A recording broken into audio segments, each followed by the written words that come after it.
we're live.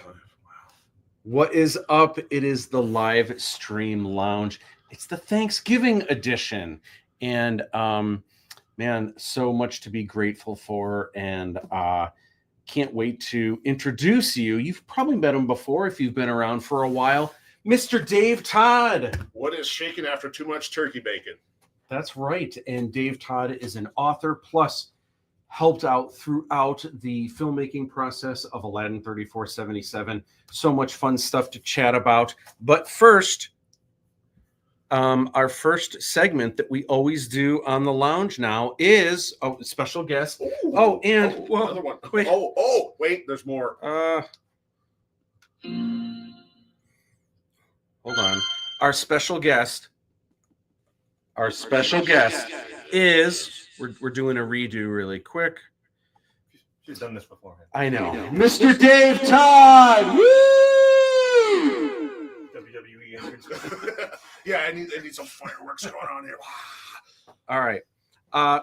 After that, next up is James' outfit. What is James wearing? We need to know. This is really going to be a segment now. Yeah. Yeah, why not? Well, today, rocking the Super X athletic apparel, where it's a Tron-inspired tracksuit, where people will see me on the road because it's made of reflective strips. That's why. Yeah, it's hard to tell down here, probably because there's so many lights from different angles. But like when you walked in, there were like barely any lights on upstairs, but you were glowing like Tron. And it covers up the Neophoric Hollow Ink Zelda. Okay, now that's glowing for reals with a Z. So what is it? It's lenticular. So that's a Zelda thing? Yeah. And on the back, you get the Tears of the Kingdom Master Sword. Oh my gosh. Okay.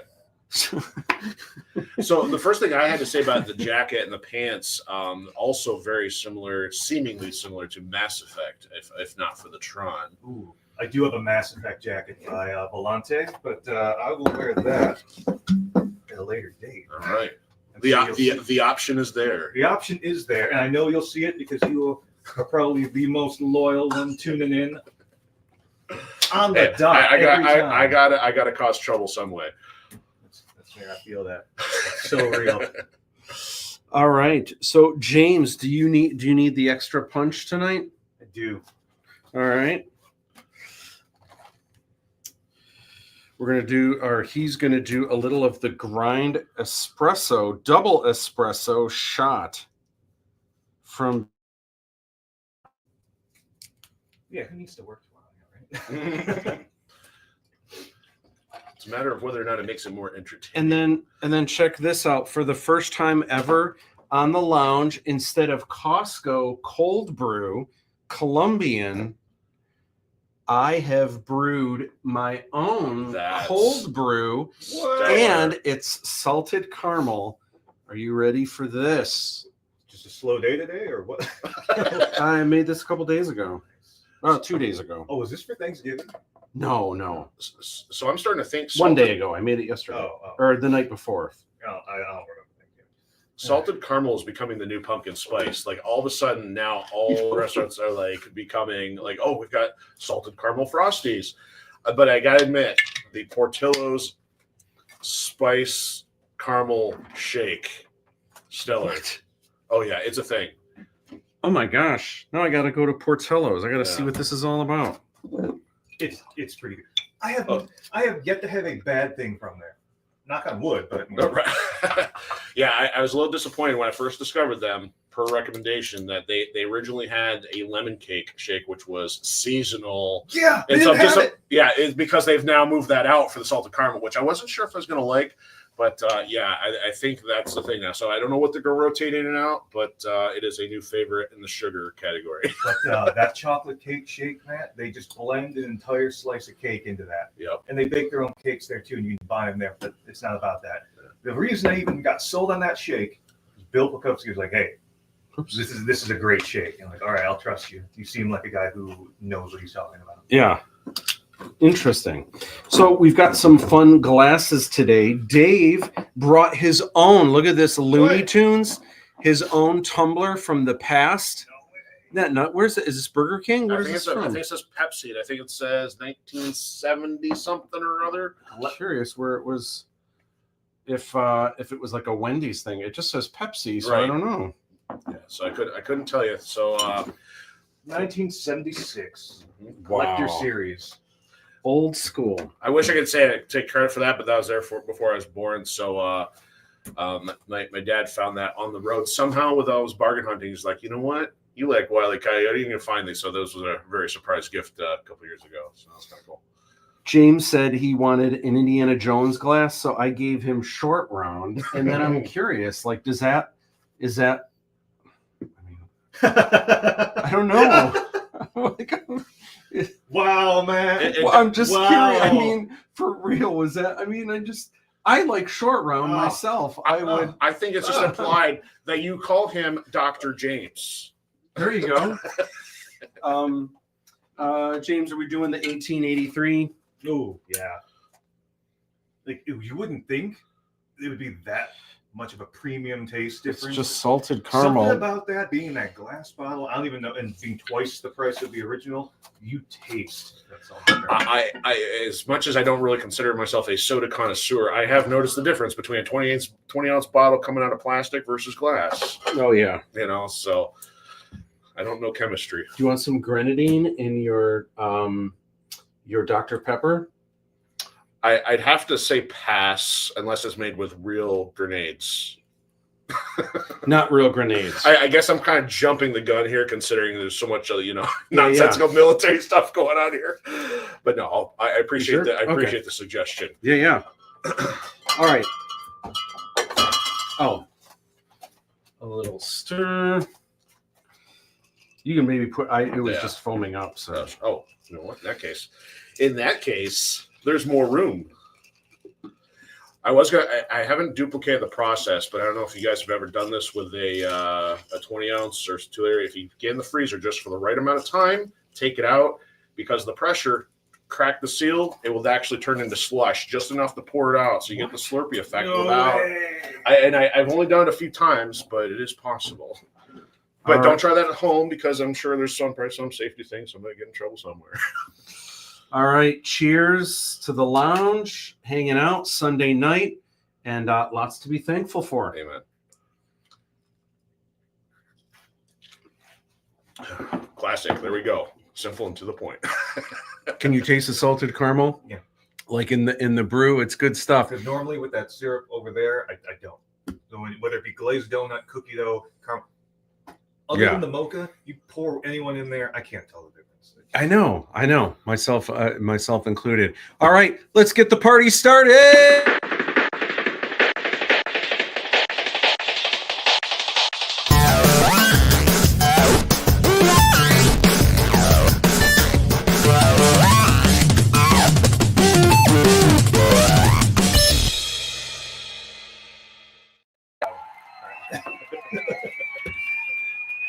All right.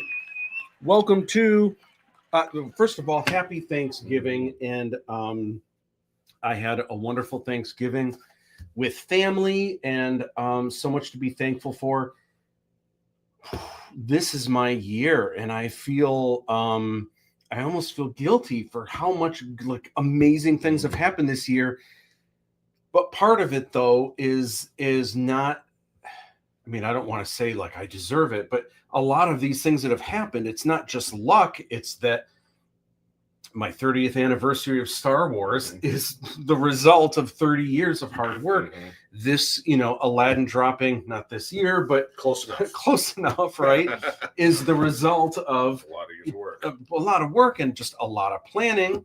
And then also getting married and Bo, which was also planning and everything else. But it's just like, man, what a year. You deserve all of it. And I kind of don't want 2024 to end, because, oh my gosh, it cannot top how amazing this year was. Of course, I don't know. Next year with Aladdin dropping, I don't know. I just feel incredibly blessed, incredibly lucky. Really hope people are into it. Yeah. carrying on 2024 be like the Monty Python thing where it just kind of skips a season. We're going to continue on 2024 into 2026. Yeah, just keep it going. There's many people who like Wicked as a movie, not even necessarily as a stage play. Yeah. Shows, people are down, and we're in the right part for practical artistry, practical effects, because I don't think they realize how much of that movie was Absolutely exactly that. Yeah. So how about you? How was your Thanksgiving? I can share that, I can totally attest to being able to spend time with family. It's been fantastic just to keep a chill one, not a lot of drama, always fantastic there. But in the same boat, 2024 has, on one hand, been an absolute roller coaster, but at the same time, I am thankful for the freedom to create. That has been amazing over the last year and a half. The other thing has been milestones. So you've mentioned the Star Wars art and Aladdin. I am very thankful to finally hit a major one in getting first novel out of 4 released across the finish line. Oh yeah. And then, of course, the many amazing friends and family who've been supportive. Highly thankful, because it has been craziness, whether it's been tangible support or counsel or even just listening when things have been tough. I am very thankful for everybody that's been there over the last few months and plus. Yeah. James. What? Thanksgiving? Oh. Were you family hanging out? No. My Thanksgiving consisted of me eating an entire sleeve of Girl Scout cookies and hitting 2 Celsiuses for pretty much like 4 to 6 p.m. and then just passing out and waking up the next day. So my Thanksgiving was a huge misfire. I had no control over that, but it's okay. It's okay, because it'll probably happen again next year. So yeah. Well, what we're going to do tonight, James, we are going to celebrate Friendsgiving tonight. Oh yeah. So we're going to celebrate all the things that we're thankful. So we're doing a Friends marathon. Oh wait, I came from the wrong stream. All right, real quick, of course, we have a new segment called Incredibo. Here we go. And here is Bo on Thanksgiving. He's so adorbs. And, of course, Casey, so beautiful. These are my 2 favorite peeps. And I know I said only 1 photo of Bo. Oh, there is only 1 photo of Bo. I thought I put 2 in here. Surprise. There is just 1. All right. So new videos. Here is what's up. Here is the big thing. And there is a new Draw This in Your Style contest that just started last week, Wednesday. It's running for just a little over 4 weeks. And that is Lochan Shyamalan, Draw This in Your Style. How fun will this be? I've got Lochan right here. How fun will it be to rock out this villain? This is the main villain in Aladdin 3477, and there's a number of them. This is a huge epic. There isn't just one bad guy kind of thing, but this is the one that you kind of see rise to power over the course, and it's kind of interesting to see how he does it. He's very diabolical, very calculated. Anyway, he's got a really cool, interesting look. So there's reference on the Aladdin 3477 Instagram, and there's like a close-up of his helmet right there. And this is the Nano Dragon terminal. This is where he kind of does all of his where he immerses himself into the nanonet while being conscious at the same time. He's the only one that can do that. But he has 2 looks, and this is kind of the friendlier avatar version. It's kind of like a hologram that people see. And you could draw this instead, or you could draw his diabolical look, or both in the same image. You could incorporate the Nano Dragon terminal into the background, so you could put together. There's all kinds of neat things where it's almost like a montage of all things Lochan. I wonder what it would be like in the form of Dr. Doolittle if they did a push me pull you with the 2 different forms. You got calm here and maniacal over here. Just saying, you can have that idea absolutely royalty free. Yeah, there you go. So anyway, each week I kind of check in with the ongoing trials and tribulations of social media. And guess what? There's a scoop this week that's kind of interesting. It's not a good one, though. Kind of interesting. So you guys know last week that the ALADDIN 3477 account was suspended. They were going to cancel it. I appealed. Allegedly, I was being knocked for trying to impersonate a brand that was not my own, which obviously it is. So anyway, I contacted Meta, and within 10 minutes, they got it back up and running, which was great because this happened a couple years ago to my Facebook page for ALADDIN 3477. I appealed, and it didn't matter. They closed the whole thing. I had 13,000 followers that I had built over like 12 years. That's wild. So I thought the same thing was going to happen. Well, it came back. Well, why did this get flagged? Someone must have reported it, right? You would think. You would think. I think James Smith. Who knows? Who knows? Okay. So keep that in mind. There's more. There's more. This may be related. This may not be related. I hate to say that I'm a victim. But I am a victim of, I don't know if you would call it cyber harassment. I think it's actually cyber sabotage, but I couldn't find a cool picture of cyber sabotage. Yeah. So I'm going to share this with you guys, and you guys tell me what you think this is. Okay. So a couple days ago, on one of the, I don't remember which one of the sites that was showing the new trailer. It might even be the original trailer from 2 years ago. Okay. Anyway, someone left a comment. I'm paraphrasing. I can't remember exactly what it said, but basically it looks like doggy do, right?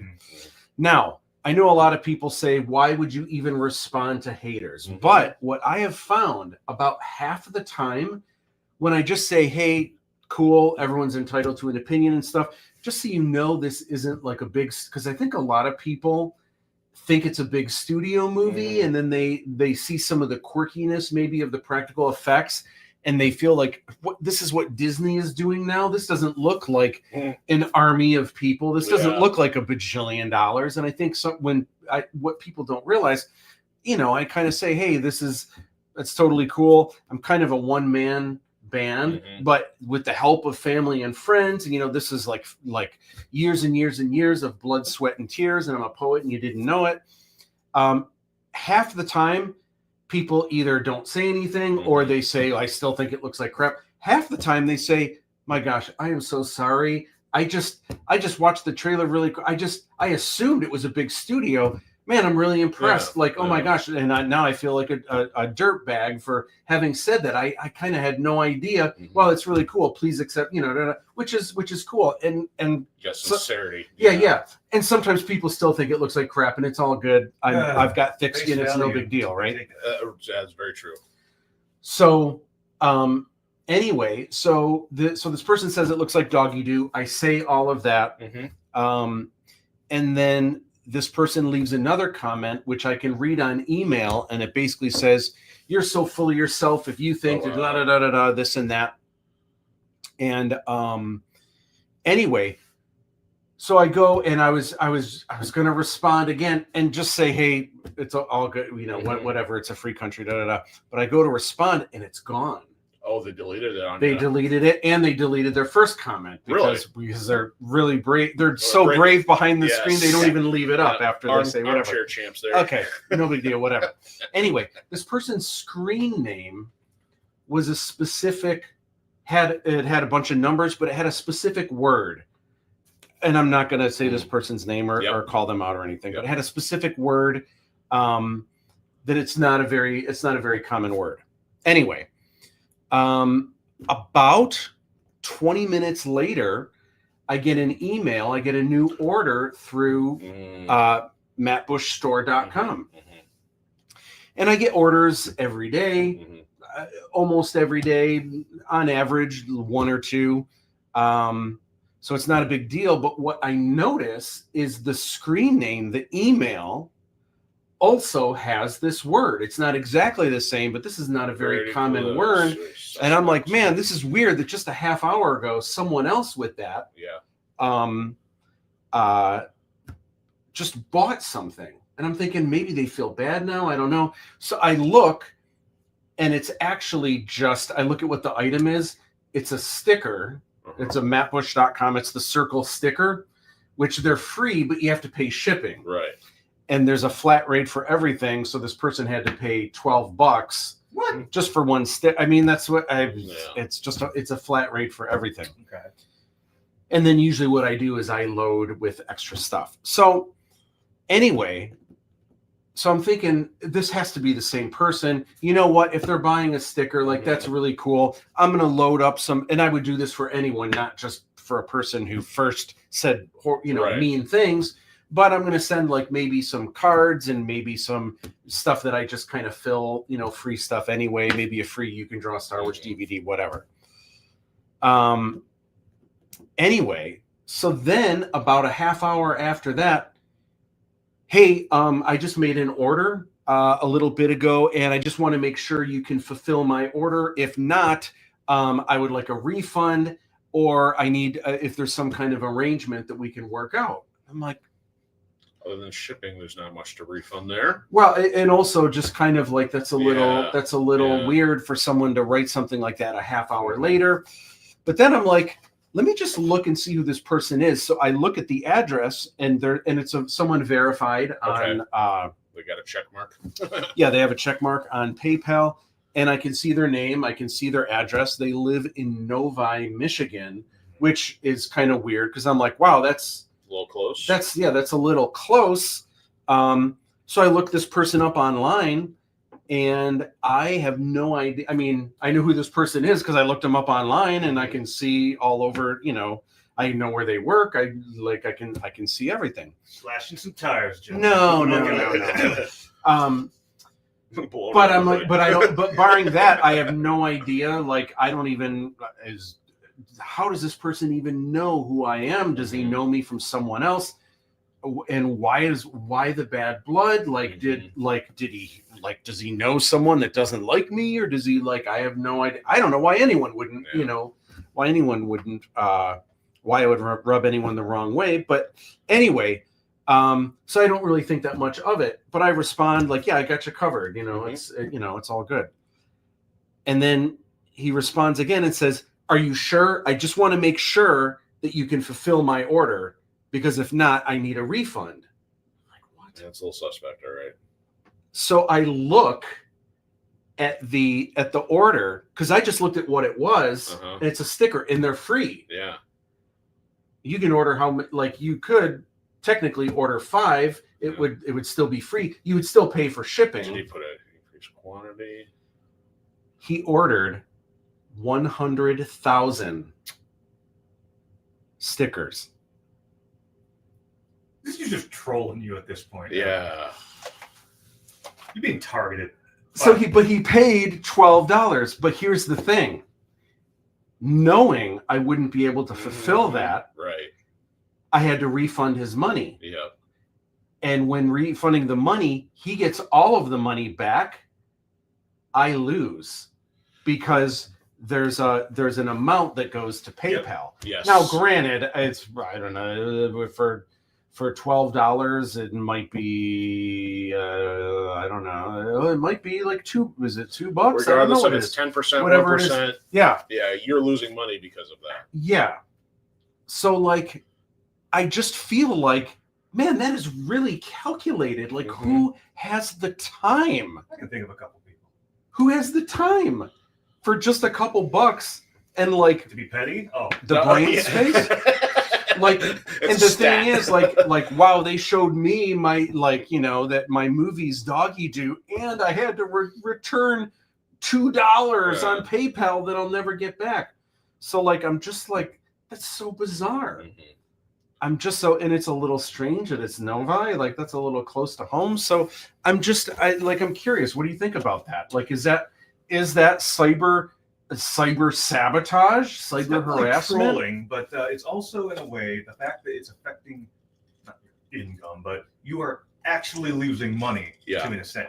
To even if it's $1, that qualifies as you being targeted by what's the term for it? Dave? Harassment.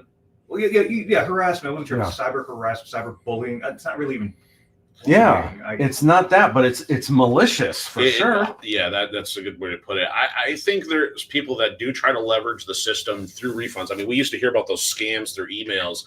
I even had a family member recently look for something on a Facebook Marketplace, and the idea was this person wanted to sell a physical product, but they said, no, I don't do cash. You PayPal me the first half of it, and then you can give me the rest in cash. But thankfully, other people had experience. Be like, no, that's a scam, because you PayPal them the money. They're getting that, but there is no product they're selling, and yet they're going to be able to get away with collecting part of that from you. So whether you can either do that on an individual sale or get enough people, it does make sense how, if they're malicious, they would target a group of people to do so.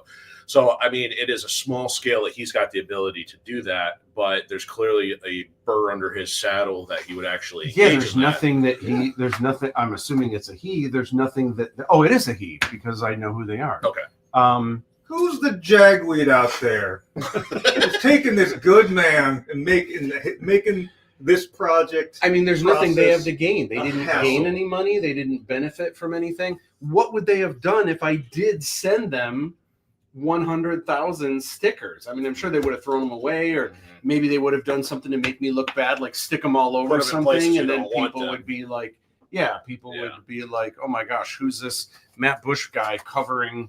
You know, or they stick it right in urinals or something. That's like effort. That was intent. That was so intent. That was like calculated and like really planned out. And so either they're engaging in that for the first time and they found it on a how-to on the internet, or B, they already know the process and they're like, well, this, you know, because it's interesting. I wonder if this was calculated to the point from the comment, or did they only initiate this process after you responded to them? Because you do have some people that are very small on the internet and say, I got nothing better to do than go give somebody a hard time. So they'll start with a comment, but it's also engagement, and then there they go. It's also interesting that I didn't call them a name. I didn't like, some people don't need that much. That's crazy. Yeah. Or because we're having this conversation right now, the publicity. What if someone is watching this video and like, oh, see, it happened. Me, it was this guy. See, I'm getting famous. I'm getting my 32 seconds on a random ramping up because it's having the effect. It's getting attention. Well, and that's why I didn't want to reveal their name or anything. But anyway, well, speaking of cyber warfare-ish kind of stuff, I wanted to chat about one of your projects real quick. Let me give kind of a recap where, gosh, I've known you for a long time. I knew you back, oh my gosh, early during the Dragon Con cosplay days and some of that. And then you joined the ALADDIN crew very, very early on. Super helpful. And my gosh, I can't even begin to say how much I remember Rick Veers used to call you Johnny on the Spot. Oh, right. And then I would call you DTE, which people that live here, that's like the energy company, but I called you DTE. A little bit of conflict, but rolling with it. Yeah. I called you DTE for Dave Todd Energy. And you were just always, you know, we had a number of crew, and sometimes it was just cast that if they weren't filming that day, they would come and help as well.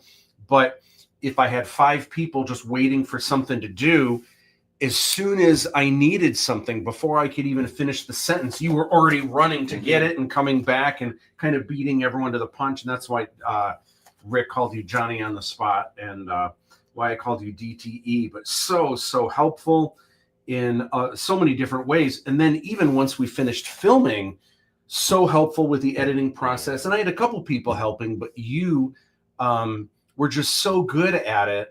And one of the things that I really appreciated, it's so easy working with you, because normally people, and this is everyone, myself included, normally when we're all creative, and I know I'm going on a segue really quick, but this is important, because I think this is just a really, really good, in addition to all the other skills you have, this is something that's really amazing you don't see a lot of.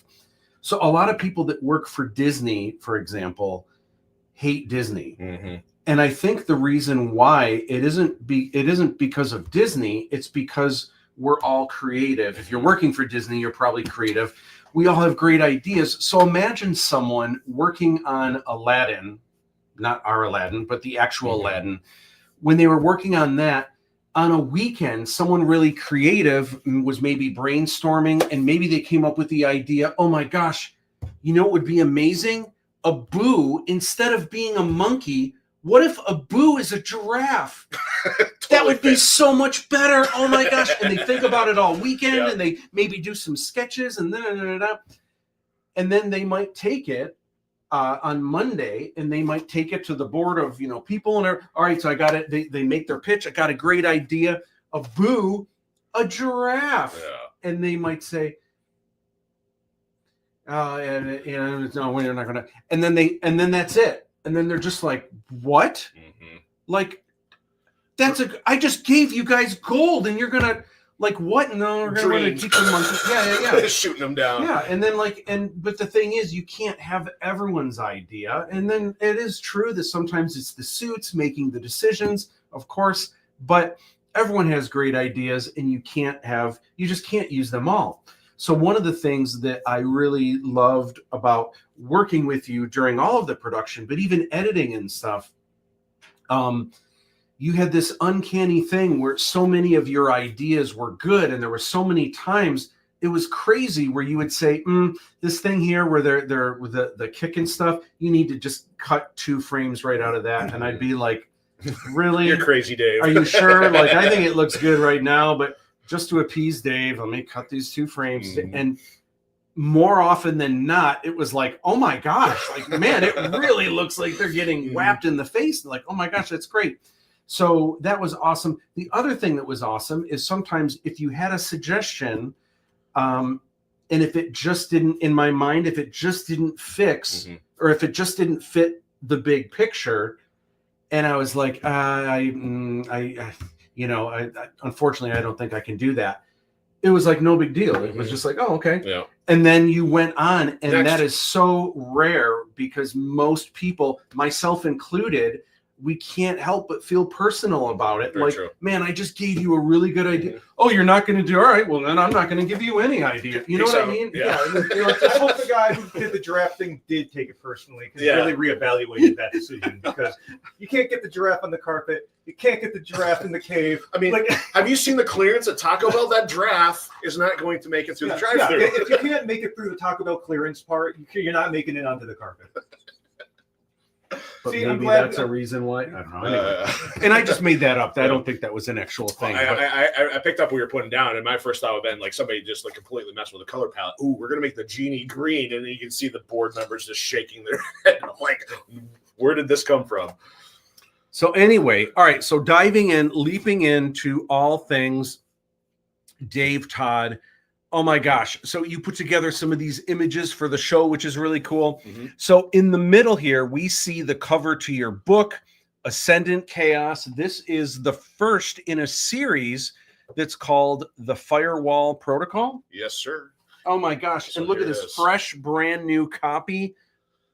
Awesome. So go ahead. I just this hold is it? your first time. And I ordered one, but it doesn't show up until Monday. Wow, this looks awesome. First reaction that I get from everybody is this is insanely like large, massive. This is. Look how thick this is. Wow. And look at that. Look at those Psy on there. It's a little dark in here, but oh my gosh. Wow. So yes, this has been, I don't know when to dive into the details, but this has been a project that has been in the works for 20 years. And I guess to overlap where the interests come in, when I heard that you were working on ALADDIN 3477, now there are some other motivations of things I wanted to do with martial arts and things in the past, but because I had also been working on building up a science fiction world, I'm like, this would be great. I'd love to contribute. And, I don't even think I realized right away that for ALADDIN 3477, like, oh my goodness, you'd been working on for 10 years. So it's like, oh my goodness, we've got so much similarity here. And I think it's been a mutually beneficial process of like exchanging ideas. And the fact that this came out this year is awesome. This is so cool. I can't wait to get my copy because I need you to sign it for me. For sure. Wow. That is part of the plan.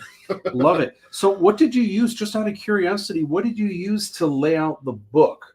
Like, did you know beforehand, like exactly how the pages like were going to go? Like, how did you How did that get laid out? I guess the challenge is, do I go back how far where this started? Because I just started doing this in Microsoft Word. I mean, I could get into the reason of what started the book, but as far as having the idea, once I started writing, it was just a matter of sitting on a laptop, typing stuff as I went along. And I didn't know anything about writing. I don't consider myself really a writer or an author. It was just more like, I want to build a visual world. And this has been written for the sake of turning them into films. So I hope it comes across as an action film. But with typing it in Word, I just kept going. I kept working on the first couple of books in the series, and then life circumstances compelled me to get it finished in a hurry this year. So thankfully, I was introduced to somebody who had quite a bit of experience with working with Amazon Kindle Digital Press, because self-publishing ended up being the path. And once he showed me the layout of like, yeah, you probably want to use this page layout. You're going to need this for margins. So it was an interesting journey how I went from a book that was 450 pages, maybe in 8.5 by 11 format. Suddenly I turned it to 6 by 9 and my page count went up by about 200 pages. Then we started adding margins and it grew another 40 pages. And then why do I get the gutter in there? So basically he gave me some guidelines, but I went from a 450 page book to virtually a 700 page book. Wow. Just by having to learn proper formatting at the last minute. Look at this. They're in the live stream lounge. I'll have a scorpion tail, Pythagoras finally said to Lucian, who was busy shuffling glasses and ice on the bar. Imagine that. That is crazy. That's the page you landed on? Yeah. Awesome. Wow, this looks so cool. So, okay, so I know we're going to talk about each of these sections here. So I'll just start in this corner here and go clockwise. So we've got the rec room. In a nutshell, what's that? So without jumping too much into life circumstances that compelled me to work on some more independent things, I have been passionate about gaming most of my life. I was talking about maybe 6 years old, but I hadn't quite considered getting into streaming. Now, friends and I had loosely talked about a lot of multiplayer stuff, but with discovering Initial Means, I'm like, this was right on the tail of you getting the live stream lounge up and running. And I got to say, there's been a couple things I've picked up from you that have been, you made things look made them look easy, even though there was a lot of work that went into them. So when you had the live stream lounge, I'm like, this isn't that complicated. I could probably do this. And the primary vehicle was, I knew that Ascendant Chaos was going to need to happen. I'm like, I have no social media presence whatsoever. So what do I do? Well, I know gaming. I know there's a big market for consuming game stuff. So I'm like, I'm going to find a way to create a creative outlet and do content. And that became at least my initial solo stream for promotional means. And I'm sure we'll talk about that a little more in detail. But I liked your live stream lounge concept of being a destination. So I'm like, you know what? We're going to turn this into a sci-fi recreational room, combine the trappings of gaming and turn it into a social thing. Yeah, that's cool. All right, so what is Cooperative Laboratory? So my brain works in the abstract so much that I had different ideas for different game types. So Rec Room kind of is my equivalent of the live stream lounge, where I'll be doing regular content. Okay. Cooperative Laboratory is more of like, hey, there's games that are really two people working against a campaign. That allows me to do like a two-player experience. Okay. And I even have 2 video captures, so I can basically have my screen and the other person's screen, and we can spend a few episodes going through something. Interesting. And then Last Land Standing. So that was the only one that was not like designed to be around a location. That was one idea I had a few years ago, and that was the one that took a lot of work to get up and running. So I think you visited one time. You saw that I have a plethora of video game consoles. I'm able to connect and network anywhere from like 6 to 8 at a time. And I just hosted a new episode yesterday in which we had about 6 to 8 people rotating through a 4-player game. Wow. And we're playing against each other. And the reason I wanted to capture that was because some of my most memorable moments in college years was hanging out on a Friday night at a friend's house. We'd be up until the wee hours of the morning. And it was just one of the best things, because the internet doesn't allow you to do that anymore, because you've got online trolls, as we've just discovered, and you've got internet, you've got different complications that developers want to control the experience. So I have to take it back in time to an era where developers wanted you to, or at least they allowed you to connect everything without the internet. So I'm trying to create a nostalgic experience, going back in time, getting people together, and again, trying to set myself apart from everything that's modern nowadays with that. So yeah, different programs for each of the streams. Yeah. And then Brick Bunker. Yep. So another idea when I was brainstorming last year is like, how do I create content? What's going to be interesting? And thankfully, a friend of mine who also has this massive following for a retro toy channel, I didn't even realize how much content there is for 70s, 80s, 90s toys. I mean, so we've got people of our generation who are going out there and saying, I missed having these. And there's huge followings. I'm like, I don't know if I have much in that area, but I do have a basement full of Legos. And well, I'll talk about that a little more in detail, but the idea was, you know what, I got to do some Lego content. So I'll elaborate on that one in a little bit, but essentially that's the one that's not a stream. I'm just casually doing some episodes of me putting stuff back together, trying to put some order back in place. That's so fun. All right. So you've told me before about your martial art experience, and I've seen, obviously, you play a number of characters where you're doing martial arts fighting in the Aladdin 3477 films, and all of it was super impressive. But I've never seen these photos here. So, like, look at this first one that's like the upper left, Jean-Claude Van Damme. Those are not two black poles holding him up. That's black belts, or that's like that's like a black belt hanging down. Black belt. Yep. Yeah. And then at the upper right, look at the air with that kick. What? Like, that is just crazy. And then the one-handed like kick through the air. That, what is that even called? Like a flip roundhouse, one-handed, like, what is that? What is that called? There is a Brazilian martial art called capoeira, and the history behind that, at least as my understanding, is that they would actually hide a martial art within the dance when they were, I think, from a slave standpoint. So if you had the shackles on, you basically have restricted movement. So they would find ways to blend their martial arts techniques within very short, concise movements. Wow. So it's very gymnastic, very acrobatic. And I believe the move was called an ao batido. And this was from late 90s, early 2000s. And martial arts content has kind of disappeared off the scene a little bit, but a lot of these guys that were competing at the pro level were incorporating a lot of these moves into their katas, because obviously it's very flashy. Yeah. And so friends and I obviously took it upon ourselves to try to learn some of that. That is amazing. I mean, the only other person that I've seen do the splits across two surfaces like that is Jean-Claude Van Damme. Wow. So yeah, so in the night, so I started martial arts in '98. I already loved martial arts in the mid '90s. So I didn't start till my junior year of high school, and I've been a go-getter since I was pretty young. And I'm like, here, I know what the bar is of what can be done with a human body. The question is, do I have the discipline to get there? And because of caring about movies and wanting to do the showy, flashy stuff, I'm like, it took a couple years to reach the point. And by the time I had tested for black belt, I think I incorporated something similar with that in my black belt test, breaking boards even while doing that. So that was, I kid you not, I had to go across a scorching desert into some caves to find some of these images because they were so buried on a digital drive to find these. I even had to upscale them because these are so old, probably taken with a disposable camera or a camera. It's like, yeah, these go back about 20 some years. That's wild. That is so cool. All right, so the Firewall Protocol. So this is the main name of your book series. Yes.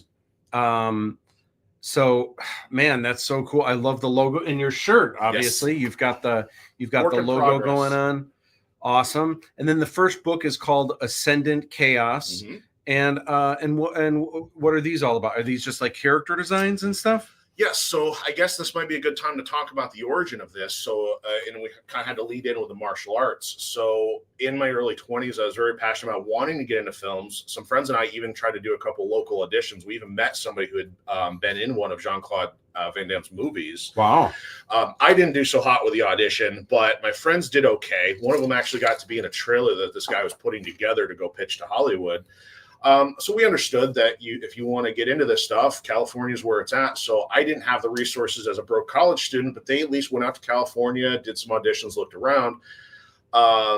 but we didn't really have resources to go very far. Michigan wasn't exactly a place for martial arts films.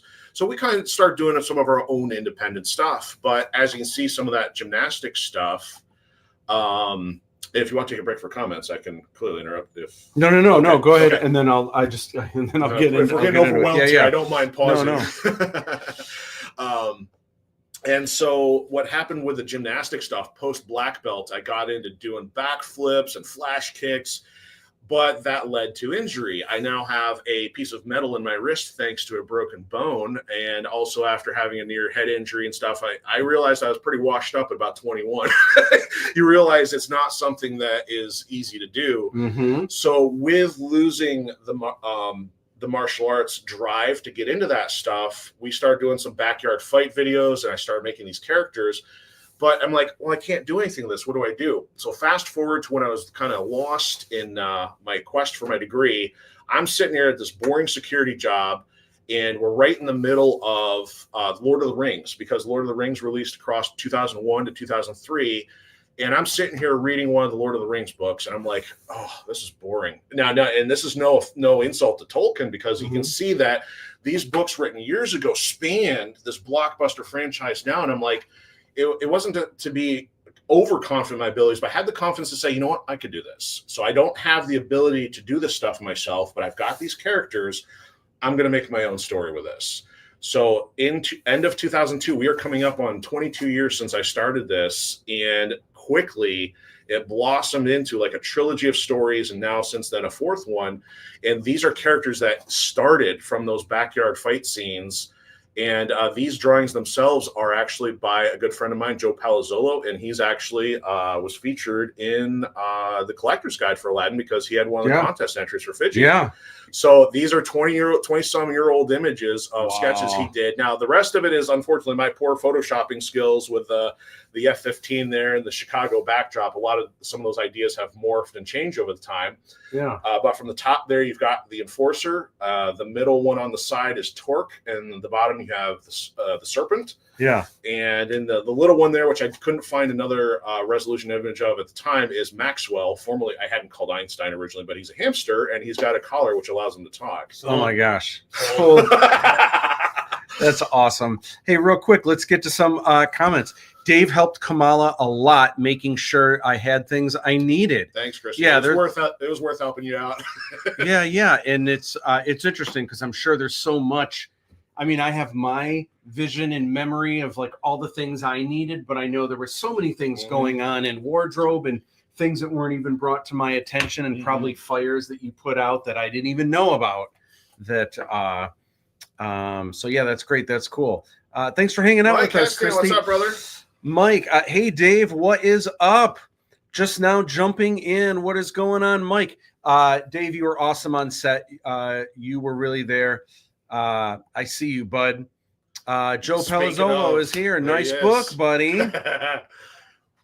Mike says, awesome book. I'll have to pick one up. So here's the cool thing. You can hop on Amazon.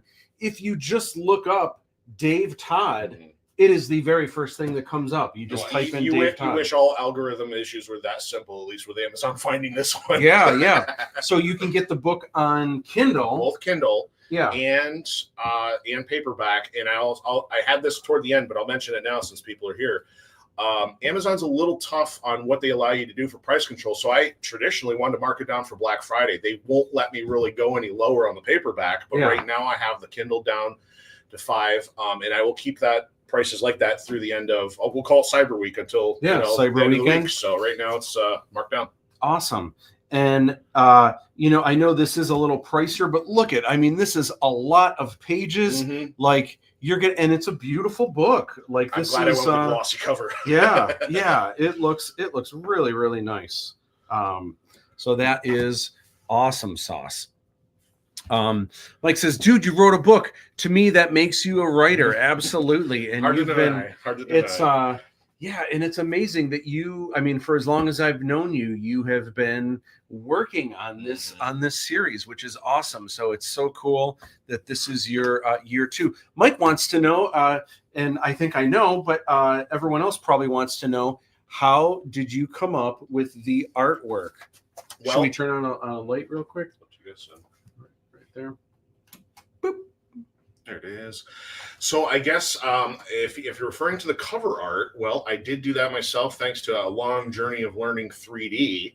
And maybe we'll probably elaborate on that a little bit more. But if he's talking about the artwork there we used for concept, so that was Joe Palazzolo, and I do have a couple samples of his to show you that I brought. So I don't know if you want to do those now or later, but let's pull those out a little later. Okay. Yeah, that's cool. Mike says, "Oh my God, you're a warrior." Thank you. Chinga. Joe says, "Oh my gosh, look at that artwork." LOL. Haha, Joe. Love Serpent. Not only are you a writer, and you sell one copy, you are now a successful writer. Fair point. And then Mike Heston. I bought 20 notes. Mike Heston says, "Is this print on demand?" I'm curious about this. Is it print on demand, or do they have like a number of copies, and then when they sell, they do another run? I'm curious because mine is showing up. I ordered one today, and it's coming Tuesday. Yeah, they're printing on demand 100. So the short answer is 100%. And I saw that you might want to talk about traditional versus self-publishing, but the way Amazon handles it, they basically once they get the order, and then they'll have some part of their massive machine take care of it. Now, what's really weird on my case as being an author, I can get author copies.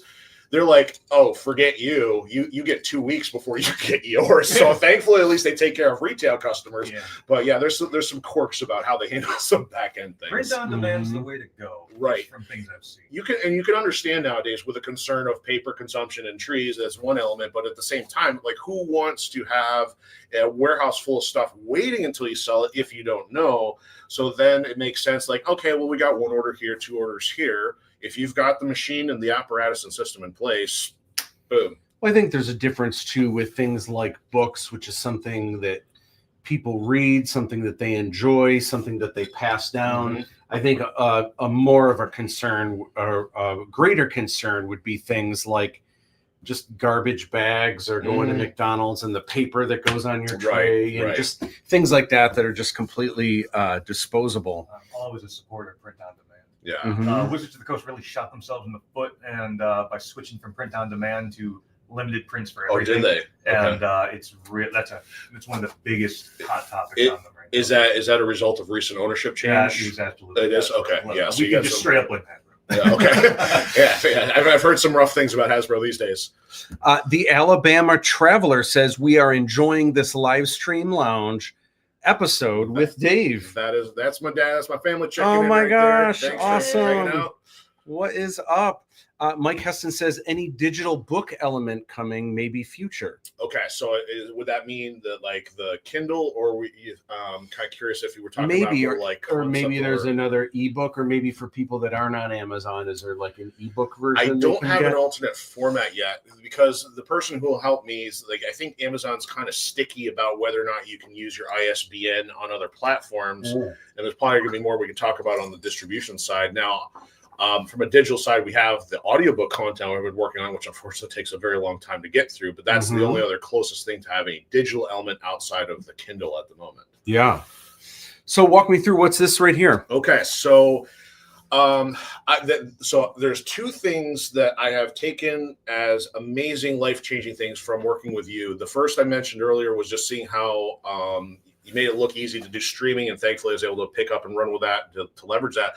The other thing was while working with you, I saw you leverage assets, and somehow in my external brain, when I wanted to get into movies, I always thought, well, every studio is creating everything from scratch. They got to have a team for this and a team for that. It never occurred to me that why reinvent the wheel? There are other perfectly talented artists out there who have made resources to use, and if they make them affordable, why not? So I had already started teaching myself some of the basics with 3D development, and I didn't have the means to go anywhere with it because it was licensed material to other pop culture things or video games. But once I started watching your process, I'm like, let me see what's out there in the 3D world. So once I discovered that there was resources for dirt cheap, I'm like, I can now do my own concept art.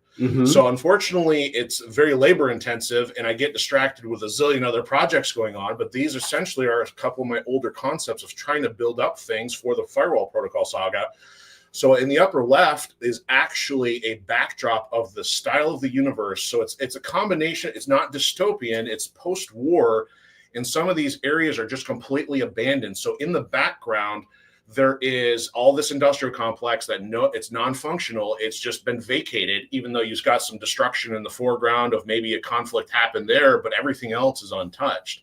Mm-hmm. In the bottom left is the warehouse for where the main characters hang out. Kind of like if you think to the Blade movies with Wesley Snipes, the characters are kind of like in a warehouse or an industrial thing. So that's an early concept for that I did in 3D. In the upper right is actually one of the vehicles. That is the Serpent's bike. So it's got the green reptile skin, and it's kind of, I'm going for a near future look. So basically it's got some tech elements to it, but of course it's going to have some traditional modern elements as well. Mm-hmm. And then the character right below that is just a placeholder for a character from a military faction called the Ghosts. And they're like a hybrid between ninjas and samurai. Now in our culture, those might not mix very well, but at the same time, you've got this progression that they are a stealth unit, and basically the lower ranks use technology, the advanced ranks don't. So the lower ones are going to start out with technology, and then the more they mature, the more they get better at their craft. They start to wear the bulky samurai armor, and then sometimes it's going to have some sci-fi flair to it. So I would say that's probably a lower rank ghost, with the night vision goggles and the bodysuit and things like that. Yeah. That's wild. Almost looks like the Packard plant a little bit, the one in the upper there. Which, yeah. All right, let's we're gonna really quick. We're gonna switch to ALADDIN 3477 just to kind of catch up with some of what's going on there. Fiji Fridays. First of all, last Friday was also Black Friday, so I thought, why not Fiji Friday, Black Friday? And that's actually Fiji getting out of the jacuzzi. That was actually on a cruise ship in the Mediterranean. Towel dry only. Fiji Friday, Black Friday. You telling me all the Ninja Fijis are now $1 while in those 24 hours? I wouldn't say that, but and the Ninja Fijis are pretty hard to find too. They're one of the more rare. So here's what's up. As you guys know, Buffalo 8 produced Clerks 3. One of the producers of Clerks 3, The Fallout with Jenna Ortega, Loving Vincent, which was nominated for an Oscar. The Iron Mask with Arnold and Jackie Chan, Jack Black in Free LSD. Of course, most recently, Terrifier 3, which was #1 3 weeks in a row. Woman of the Hour at the exact same time was #1 on Netflix, directed by Anna Kendrick. And that's I shouldn't know these things. Buffalo 8. So they're just a really, really great company. I'm just so thrilled to be with them. All right. So as you guys know, this is the poster that was unveiled a week and a half ago. Screen Rant dropped everything. The poster, the trailer, and the release date. And can you guys believe less than 5 weeks from now, the film is coming out finally? Like, wow. I'm just so thrilled about the whole thing. So Buffalo 8 has the trailer online. Screen Rant has the trailer online. And there's also a number of other like smaller movie sites and stuff that have reposted the trailer as well. Those aren't getting as many views, but it's just kind of interesting how some of that happens. But here's the day, January 3rd, 2025. It's already December. I know. So this is hashtag Jazzed for January. Oh, is that going to be trending? I don't know. I'm trying it. I'm trying to see. I'm just letting you run with that ball, Matt. Oh, you don't like Jazz for January? James is on defense. He's like, you're on your own. What about I support you in your endeavor. I have no comment on that yet. I'm going to wait to see what people... Okay, well then what about this? As soon as it is January, that's where it switches to hashtag January. I love that idea. Because a bunch of cool things are going to happen. And I think every Friday there's going to be another event. And there's 5 of them in January. All right. So I was thinking January is kind of every year is like that. I got a lot of the party, and I'll be a lot more amenable to your suggestions. Anyway, Mike says, keep rocking it, dude, and love the poster. Thank you, Mike. Yeah, I'm happy with it too. That was one of 6 designs that I did. So I knew this was going to be the main poster. A couple people that I showed that were like, this is the best one. So I'd kind of been saving this the whole time. So I've been waiting for literally years for peeps to see this. Okay, so this is all the countries. Now, I know I said 67 countries. Oh, I was wrong. Oh. It's not quite 67. Oh. It's 66. Because I recounted. I said, man, I thought it was 67. And then I was like, wait a minute. Because I remember last week when we were looking, it was in the UK and it was in Ireland. And it's like, wait a minute, Ireland is in the UK. So when I saw that it's only 66 countries, I looked and Ireland isn't listed anymore. Oh. So that was a typo. The fact that they listed Ireland by itself. Ireland is in the UK. Here's another thing that's interesting. As far as I know, it's not playing yet in Germany, but a friend of mine who lives in Germany looked up on Amazon Prime in Germany, and it says that the film is coming January 3rd. Okay. So maybe it is. You need 67, Matt, because as a Star Wars artist, that's right. 66 is just a bad omen. I almost brought that up. You know, I'm like, yeah, that's not what the vibe we're going for. yeah. So as you know, Apple TV Plus, and I'll come back to why that's the place. If possible, that's the place where you should see it. Otherwise, anywhere is fine. Amazon Prime Video, Fandango at Home, Vudu, which is now Fandango at Home, Google Play. Do you? No, I'm just saying, and then the Fandango. Google Play, iTunes, Hoopla, Verizon, Fios, Vubiquity, and then on cable, VOD, Charter Communications, Spectrum, Cox, Xfinity, and with so many choices, where should you see it? My vote, which is the best? Well, you're going to be able to pre-order it on any of the Apple places this December 20th, and that is the way to do it. By the way, hasn't been announced yet. We're working out details, but it might even be tied into a charity, which would be really cool. I'm trying to iron that out. It's less money for me, but I'm not doing this for the money. If there's a way that we can, publicity. But also if we can like help some people and do something charity. Nice for the world, then.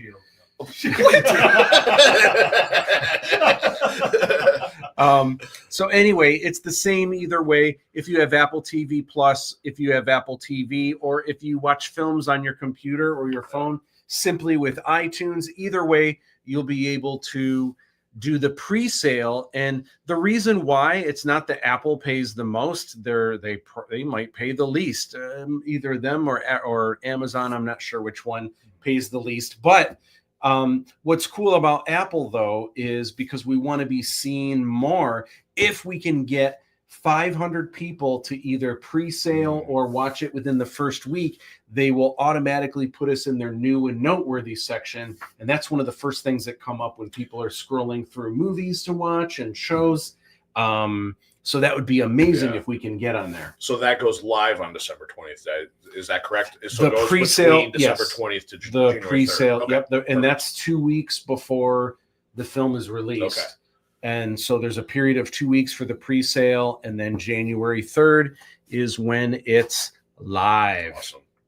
Awesome. So all of this is the first phase of the movie being released. This is TVOD. I'm not sure what the next phase is, but one of the next phases will be AVOD. So this is all of the streamers that have, long story short, have commercials, that have ads. The bummer is we don't even get to choose where those ads are. Yeah. They might use like an AI thing to kind of figure out. You must throw me the lamp. Oh, hey, would you like to buy an air conditioner at once? Yeah. ALADDIN, all the you must throw Bounty fabric softener at once. Anyway, so AVOD is one of the next coming up. Of course, then there's physical media, which is DVD and Blu-ray. Don't have deets officially on who, what, when, where, and how, just that it is happening. And then obviously there will be a premiere of sorts. There might even be a string of showings here in in Michigan, possibly even the Midwest. Who knows? There's a lot of things that we're talking about. Some of this we're kind of gauging on how things kind of pan out in January, but there will be a premiere of sorts. That's exciting.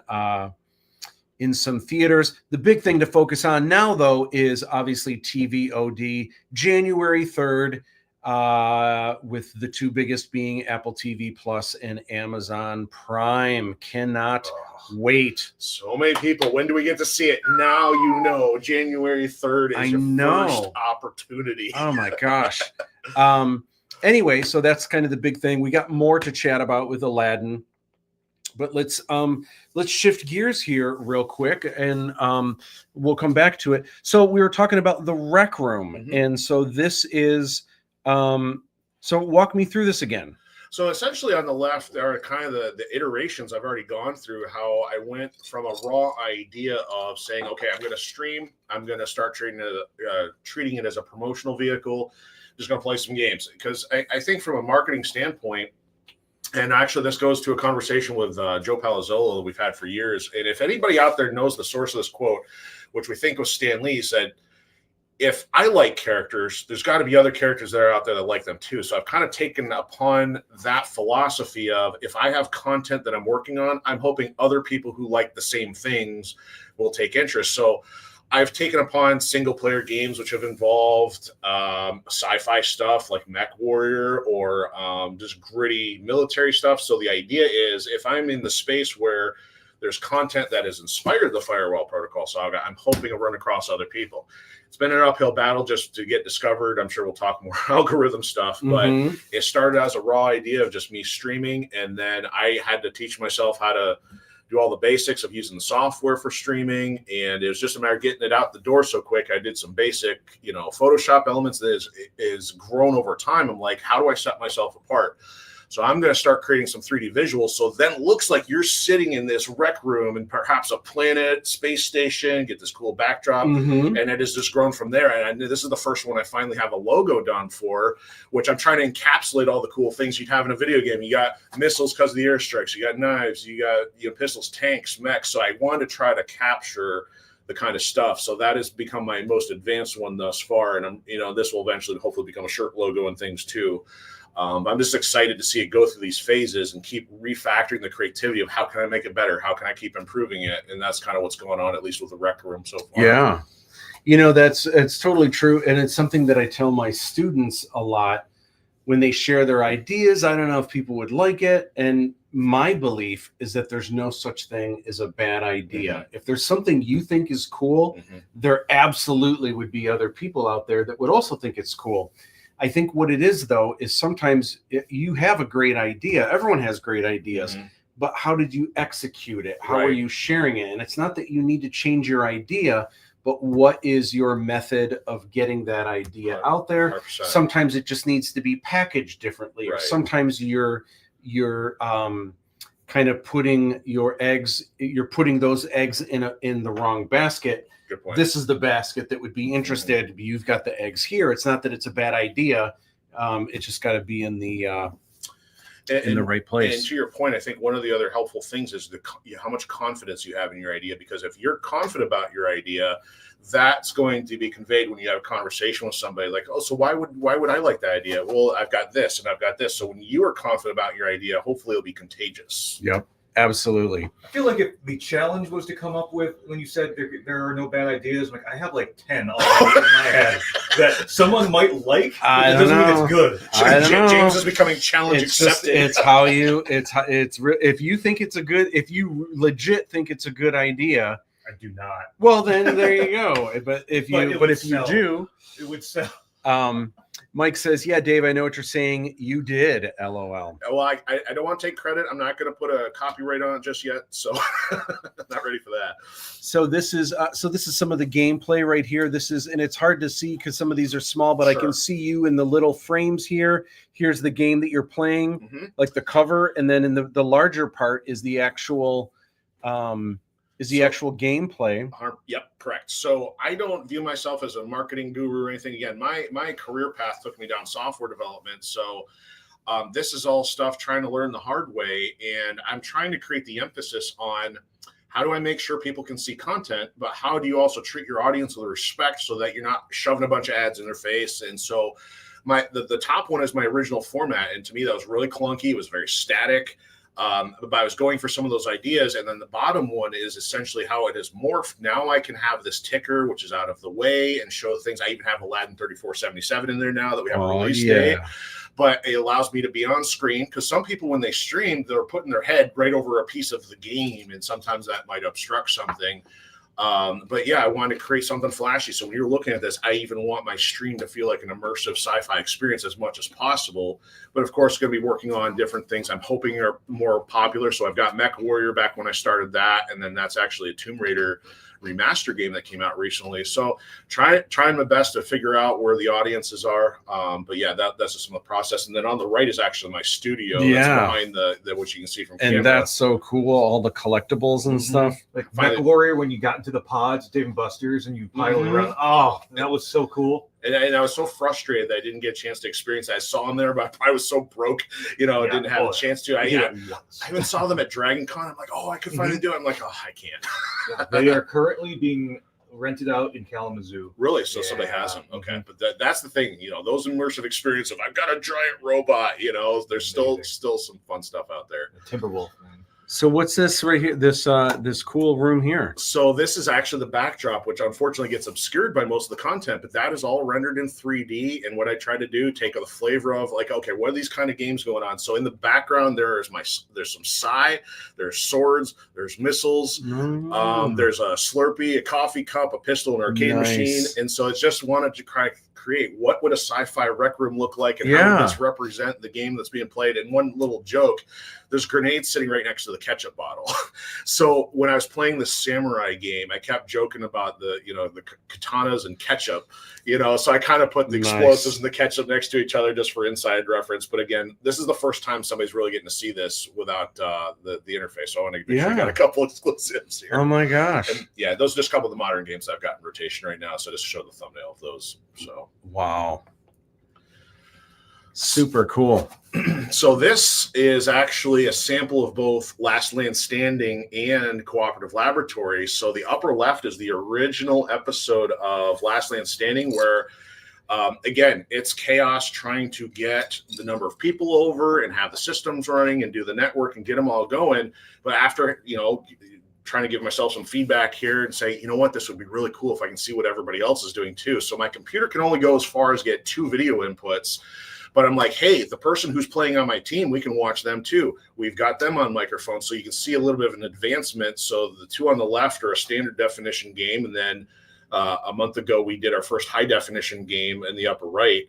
And then the bottom right was just a cooperative one. But again, same kind of format where somebody will be playing with me in studio. We can capture the format. And I'm like, again, I'm trying to do something that people haven't really done. I don't see a lot like this. So again, it's the experiment of trying to be creative, even in a highly saturated space. Yeah, it's wild.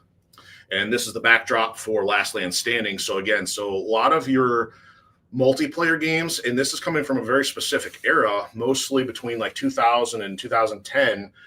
A lot of military shooters leverage the ability to connect all the systems. So therefore I went with a little bit more of the sci-fi and the military look in the background there. So that's the background when we do that one. Yeah. Also, again, all 3D rendered. Very cool. Wild. All right, so these are looks like that's slightly out of. Oh, that was really out of order. No, sorry about that. That's all right. Jump on however you want. No, well, this is one of the Star Wars things. We'll get to Star Wars in a second here. And very similar process here. So again, I want to give you a little insight there to what some of the backgrounds look like. So again, the Cooperative Laboratory is just like, okay, well, this one's a sci-fi destination, so we're gonna make it look like a lab. But again, I put chairs in the foreground to treat it like this is a social space, and just had to pull from my asset library to get some 3D stuff. So I don't think it's probably too much different there than talking about the others. I love how the Slurpees are like glowing. They're like so you crazy neon Baja Blast. That's kind of an Easter egg I have going, and there is actually a reference even into the book to those. So again, I've got this weird thing about marketing and Easter eggs sometimes. Yeah. So those will be kind of a recurring theme. Love it. So cool. All right, so it is my 30th anniversary. Oh, This is yeah. from the show in Germany. It's Star Wars. This is from the show. It's my 30th. As you know, obviously, there's the series that came out in October. It's kind of my follow-up to You Can Draw Star Wars. It's just kind of a mini series, but it takes a much deeper dive at my particular illustration process. And I wanted to share with you finally. So I did this this Lando, this Donald Glover art, and I finally have one of my copies of the book right here, Journal of the Wills.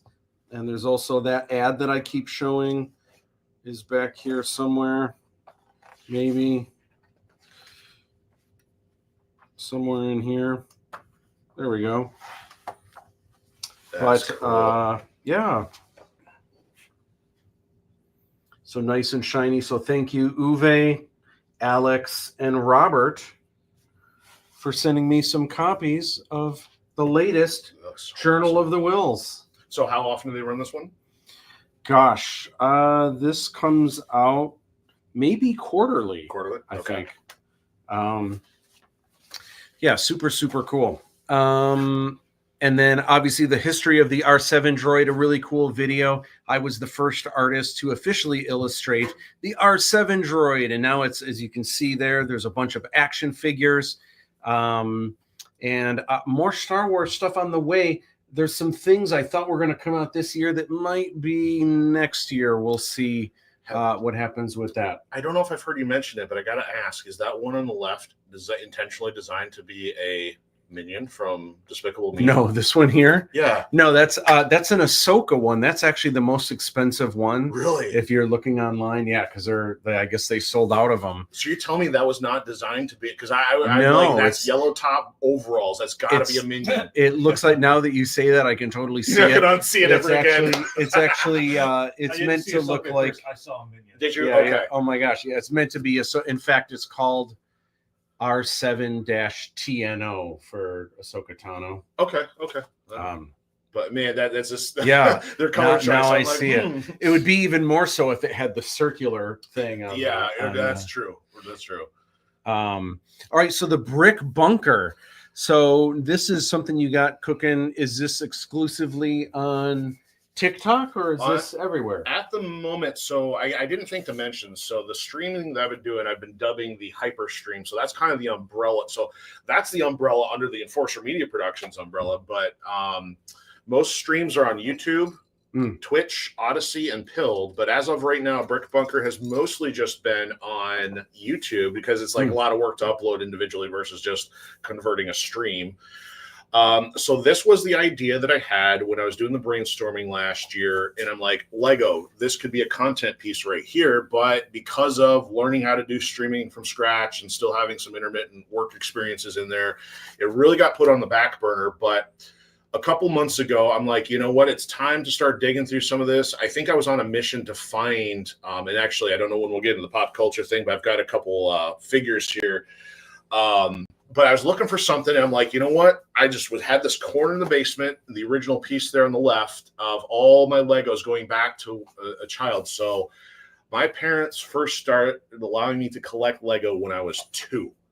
I think a lot of parents would probably be a little reluctant to do that, but I know that my first Lego sets came out of a McDonald's Happy Meal.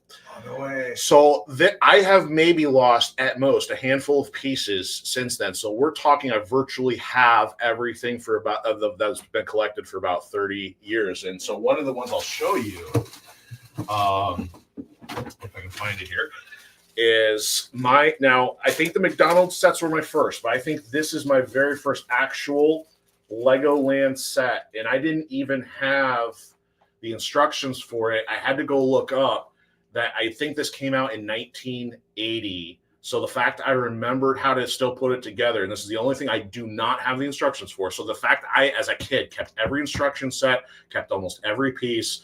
I'm like, I've got some gold here, and I got to figure out how to leverage this. Oh my gosh. So this is pretty basic, and here's how I know how far back this goes, because you will not see this on modern Lego sets, is the fact that even had metal in the axles. Everything is plastic nowadays. Really? That shows you like the age of this thing.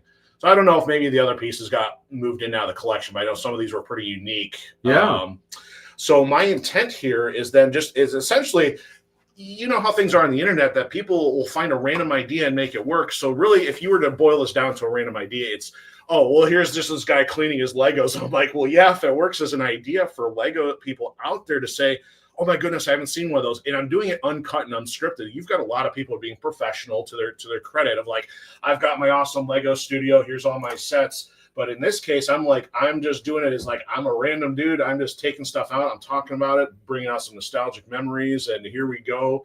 And so the picture on the right is where I'm at after about filming 10 episodes worth. And I know we'll have some other shots there, but I at least wanted to bring that one to show you. Yeah. But the other one, I figured, you know what, since we, Star Wars stuff, and the reason why this was relevant, school, because when you were working on the ALADDIN 3477 figures, I remember the concept of having the invisible stand, which we end up using for Fiji. So I'm like, I'm going to bring this to show this for the Romos and the Romos. So there we go. So I mean, this is I think circa original Star Wars of like late 99, maybe 99, 2000. Yeah, exactly. I didn't know how to pronounce it correctly, but so that gave it the aerial lift. You knew what that was called? Yeah. How did you know? I would have called it a stap or a stape. I wouldn't even call it, It's just goofy. It's like stap. It's like, that's how I remember it. Because it's such a long thing. It's single trooper aerial platform, But I thought that'd be cool because it's relevant to, more so your design. I know we talked a little bit. These are all regular Lego pieces. Mm-hmm. And their designs have gotten even better on this. Some of their original Star Wars designs are pretty crude. So it's neat to see how some of the sets have just had improved designs, sometimes not so much, but that was definitely one of the originals. Wow. Super cool. Super cool. So, and I think this one here is just a little bit of a sample. So things are starting to get a little more organized. So in the upper left is some of the Star Wars. So I break my collection down into 4 phases. I've got childhood, college, and then I'll use the other C as career, because basically when I had my last career job, I had a little bit of disposable income, and it was right during a time where they were making some really nice Star Wars sets. So I do have some Star Wars Legos from circa 2014, 2015. So I had intended to do some Star Wars backdrops, never fulfilled that idea. But of course, I kept all my Legos thinking, eventually when I have my own place, I'm going to build out and set all these up, and that has not yet happened. So maybe this will be a content process. But as you can see, I've got an Imperial Walker, and just to talk about the Firewall Protocol Saga, there is a mech which may or may not loosely resemble an Imperial Walker, just because I was so enamored with them as a kid, and I have multiple Imperial Walker Lego sets in there somewhere. And then the other is just a box of a bunch I kept together after all those years. There's a lot of town pieces, some space stuff. So I think there's a lot of content I can probably put together out of all the craziness there. Yeah, that's wild.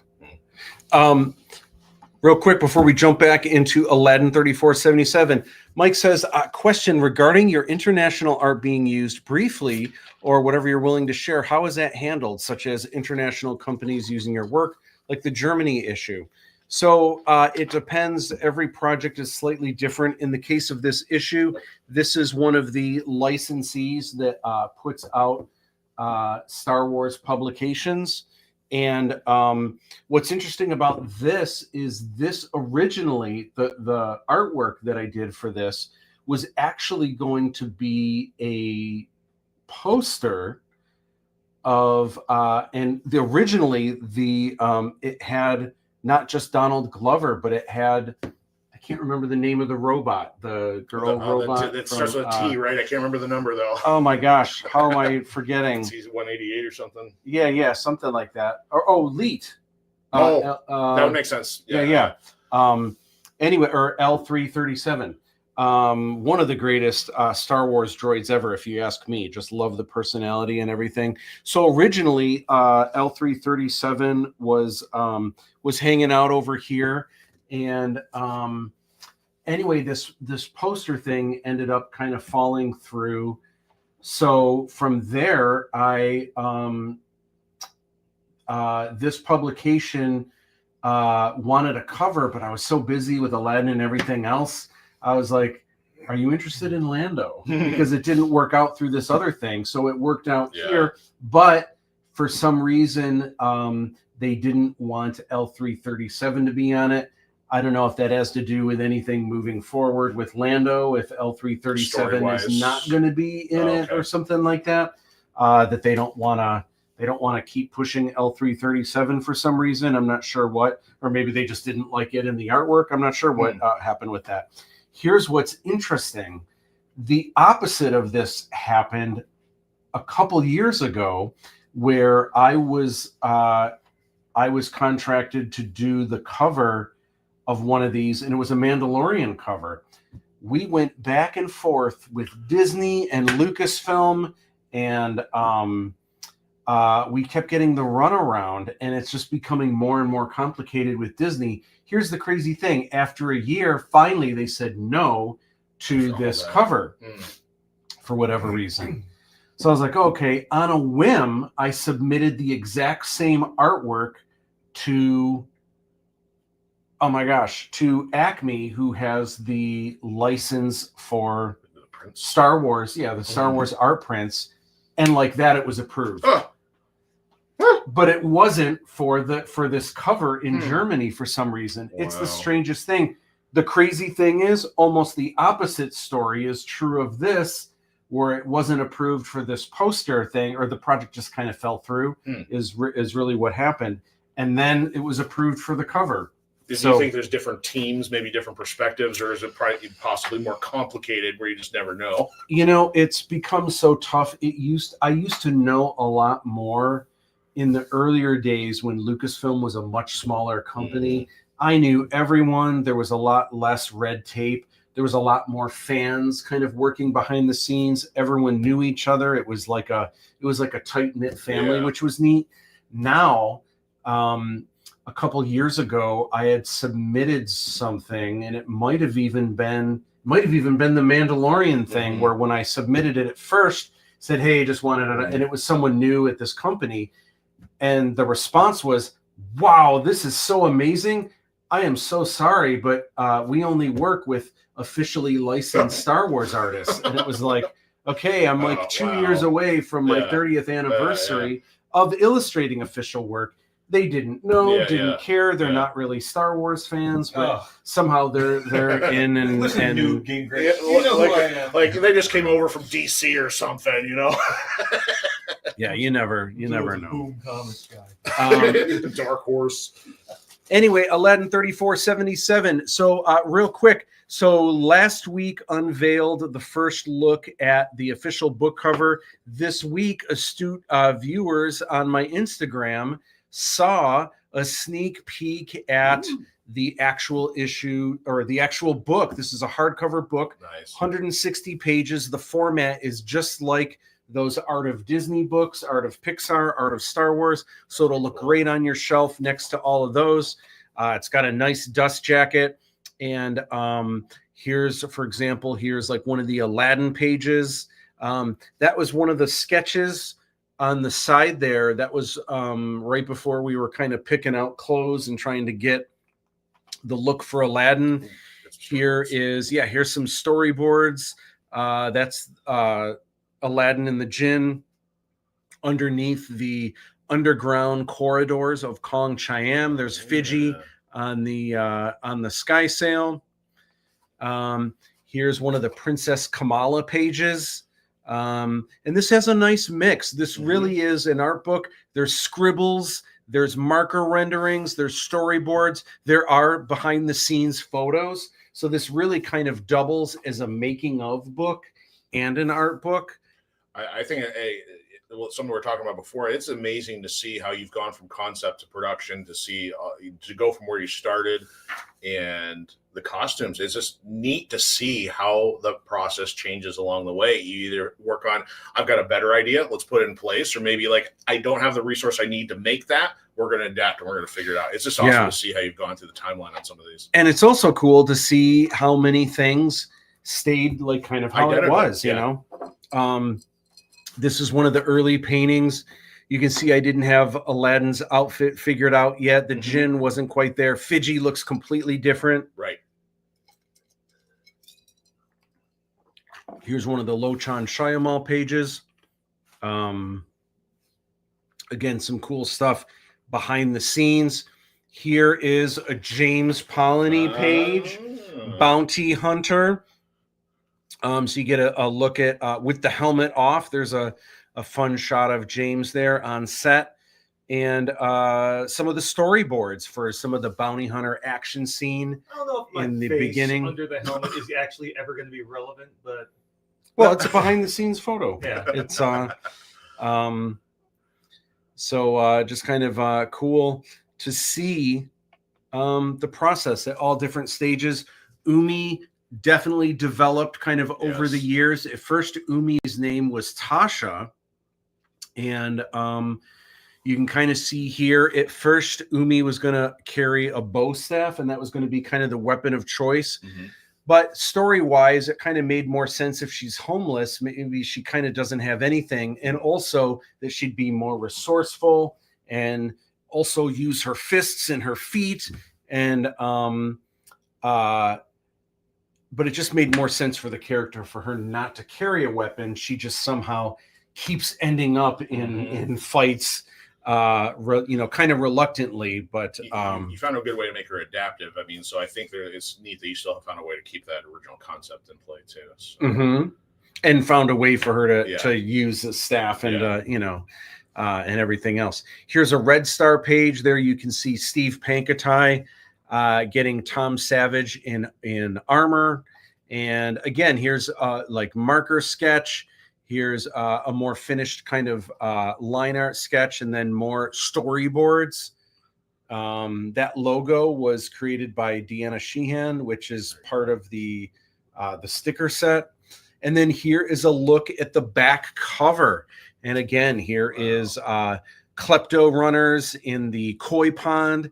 You can see Aladdin and Umi kind of coming out of the water here. It got cut off on the side, but a little bit over the shoulder. When you see the full artwork inside the book, you can actually see the Noodle Master in the over on the side there. But it's just been this art book. I've just never been more proud of an art book. This literally has art spanning 30 years from the time that I was like trying to develop early on, way before it was even going to be Aladdin. There's artwork of me trying to build my sci-fi saga. So what's neat when you kind of see it from the beginning, there's some things that are the same. Like you're going to see a sky sail. You're going to see a con artist with a robot named Fiji that floats, and then eventually it just kind of evolves and evolves. So I've just never been more excited about a book. And I think people really dig it, especially once you've seen the film. Yeah, that's awesome. It's so neat to see the progression. So a bunch of sites are picking up on all of the scoop. Here's firstshowing.net. There is a website, and it's one of the Taj 9 websites, which is like a popular website, and they have it in all different countries. But here's the Italian one, and I've just been curious because it's broken down into sections, and it's in Italian, so I can't read it. But the headline of this section is Aladdin in T-shirt fra robot e alieni per Matt Bush. And I'm like, okay, I mean, obviously I don't speak Italian, but clearly Aladdin in T-shirt, maybe with robot and alien by Matt Bush. Like, unless there's a translation, could be foreign or something. I mean, there is other possibilities. Yeah, it's hard to say. So I'm curious. I have some Italians in the family. I'll have to throw this their way and see if they can figure it out. I'm just curious. This website here, Live for Films, has a good write-up and shares the trailer. And then, I thought I had another one here. Maybe they're out of order. Downtown Utica. There we go. There is a giant. They've got it festive. They've got the Christmas lights up. And this is where we filmed a little bit of the movie. We filmed some of the hologram princesses at the studio, TH3 Studio. Which is Eric Steele's place. And we filmed a lot of the promo shots that we did. Anyway, right now in downtown Utica, if you walk by, it's not just poster size. It looks kind of small here. This is a giant, like 8 feet tall, maybe just 7 feet tall, poster, and that's from the bottom right there that you see. So this is, I mean, the poster or the banner itself is 7 feet tall, but it's also like 3 or 4 feet up in the air. Oh, so when you're Eric walking by, this is that's just crazy that it doesn't give the optical illusion there. It just doesn't convey that. it looks like it's it's tiny, that but tall. this Did you is see the front of the studio? I'm like, no, I'm probably not gonna see it till Monday, and he wouldn't tell me. I'm like, okay. yeah. What? No spoilers? Come on now. Very cool. So this is and this is what it looks like. This is the giant thing there. This is the giant banner that is in downtown Utica as well. Do we have like actual physical posters for that? I don't know. No way. Do we have physical posters for that? So check this out. So we have some new posters. They're nice and glossy, and it's got the streamers up at the top. I decided for these posters, just based on the past, what our sales have been for posters. I mean, I love the full-size movie poster, and the ego in me wants it large and in charge. Yeah. But realistically, for sales, at least right now, I think people really like the 16 by 24. This is a common size that you can get frames for. Exactly. They probably don't have frames for this at Walmart. Or no, they do at Walmart. Probably not Target. Michael's is Michael's for sure. They would have this size. Hobby Lobby would have this size. And obviously Amazon will have all kinds of different frames at this size. They even have light up frames at this size that you can put it in. And so light kind of shines through. Changeable LED colors to match the color in the foreground. Yeah. So anyway, so I've got some of these for promotion, and hopefully soon I will get these on the pre-sale store I'm excited in the backer kit. So super excited about these posters. That is awesome. In addition, oh my gosh. So I spent all of yesterday, believe it or not, just trying to update the background cover on Facebook. So there's behind your default pic, not your default, your profile picture. You've got this background cover, right? Well, whatever you put is going to look different on a desktop. It looks like this. Oops, man, I'm just missing. There we go. Some of these are out of order. Excuse me. This is what it looks like on a mobile phone, right? So I've been trying to figure out. Some of these are out of order. If when you look online, you'll find all of these things like this that kind of show you where it gets cropped off. They're all incorrect. They all say 2024. And I want to say even from years ago, this doesn't quite make sense. And even when you look up Meta and it tells you how it works, it's wrong. It's actually not true. See how it's got the extra on the sides here? That's not true. No matter what you do, it'll always be the same on the sides, even on mobile and a desktop like this. It's the same. It actually is only cutting off on the top and bottom. And you know what? Even though anywhere you look, it'll give you slightly different dimensions. It actually is incorrect here. It's always, and all of them say it cuts off the sides, and that's just never true. I've run into a zillion problems with that. I think even both YouTube and Twitch had the recommended things, and I actually had to manually go mess with it in Photoshop to be like, okay, I'm going to do it this way. And then you've got all the different platforms that do it their own method. Yeah, it's no consistency. I just don't, and I don't understand why even Meta, their own directions. And the crazy thing is, Meta gives you certain directions and parameters in one place that are incorrect, and then they give you different ones in another place also incorrect. Like it's so. I don't know what they're talking about. It's so frustrating. I don't understand. I don't know. Anyway, the audiobook is on YouTube for free. I still got some executive producer screenings I'm working out. On Tuesday, dropping a new video, behind the scenes video. What is ALADDIN 3477? So this is a great video for those of you, we've been talking about this for years, and the big splash was 2 years ago, but there's so many different aspects about the independent filmmaking, the fact that it's ALADDIN, but it's the future. Some people are interested in the angle that I bring to the picture.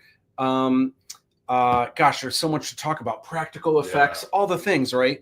So some people, it kind of makes their head spin. Like, what is this? You made this thing. What? There's more than one. Like, what is this, right?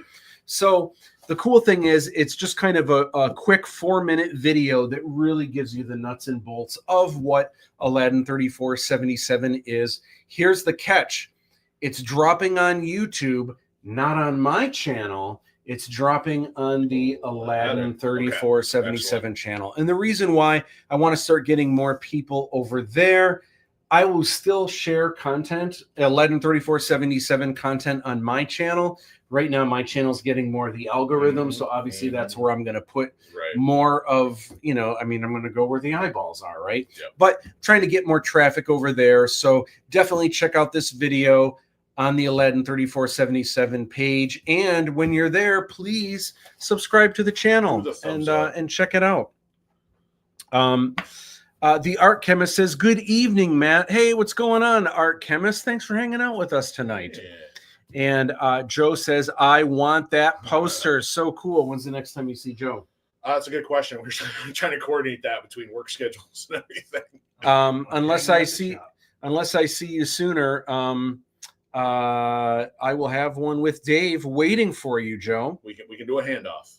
And Joe, I'm really hoping to see your rendition of Lochan Shyamalan. I heard rumor there's going to be an entry, and I heard that ideas, but I won't give it away. No spoilers. Yes, love it.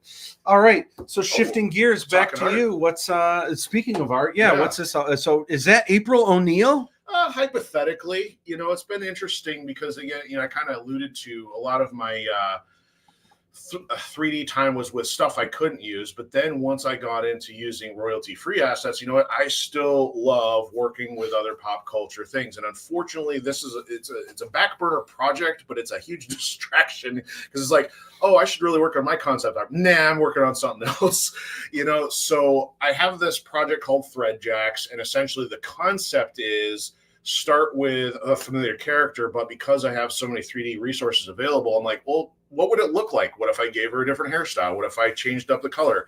And of course, with me and the martial arts stuff, you know, it's not going to be long before I turn it into a combat scenario somehow. So I even have this alternate combat design I have intended for the character representing April, but I do have individual names for them. Should there be any, you know, sticky situation of like, oh, you can't use April. Yeah, I know. So she's named Mayweather. You know, I'll find a way to make a name that sounds cool relative to the original character. So I have a handful done. I mean, this hasn't been a project that's really gained much traction, but I just kind of want to say, let me pick a character from a cartoon. I have anime represented, movie, video games. And so it's just a hobby project that I hope will allow me to do more variations and stuff. But of course, all 3D rendered. The one on the far right with the Jessica Rabbit was one I just finished recently. Nice. And I even found a vintage microphone I could use. Now, granted, she doesn't even use one in Who Framed Roger Rabbit, but I'm like, she used a frying pan. She holds a gun at some point. You know what? Going for that. There we go. Yeah. Oh my gosh. It's awesome. So this is the only one that has a variation to it. So this is kind of the concept if I had enough time to work on these. So this is an obscure character from a Mech Warrior-esque game. And so you can tell that I have a passion for the mechanical stuff, the mechs, the walking machines. So I'm like, I'm putting that in the background to at least suggest this is related to a mech style game. And then I found this awesome armor suit, which was very reminiscent of a lot of the Halo games. And I'm like, well, so here we go. I'm going to take this concept of somebody who's normally a support role, put in a pilot or a engineer role. And then I took a different HDRI file for the backdrop and I like gave it a whole new look with the lighting and everything. So those are the kind of things I love experimenting with just in the 3D space. Yeah. Gosh, so cool. Love the especially love the lighting with the mechanical suit for sure. We are going to skip fan mail today. We're running a little short on time, and we can always do some of that next time. But let's hop right into this. So what's this all about? So this one doesn't really have much of a project name, but it was kind of a bit of an instrumental piece in helping me start to develop my identity, especially in the recent months and years with trying to start and get a name for the Firewall Protocol Saga. So this was a mech that I found, but I was really starting to figure out, like, I just want to take all my industrial pieces, put them together, And I try to do everything rendered in engine. I'm not somebody who can draw from hand, as effectively as I could say do 3D. And I try not to do a lot of Photoshop, but what I was experimenting with was trying to learn some filters to do like cell shading and things like that. But it also helped me understand the color palette that I wanted for Firewall Protocol Saga. So there's not really a direct correlation, but I just figured I'd put that in here. So it's not all about pop culture characters all the time. I do love industrial stuff, and I want to try to put like matching color themes together. So I think it's wild. And this would be an extension of that project. This is another mech that I want to turn into an animation demo.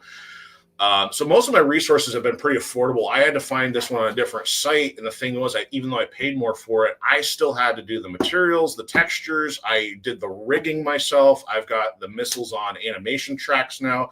So it's going to be a very time-consuming project, but this would be the next progression if I had used that one. So this one is not nearly as polished. But again, I want to try to build some of these really cool animations for like tech demos. Yeah.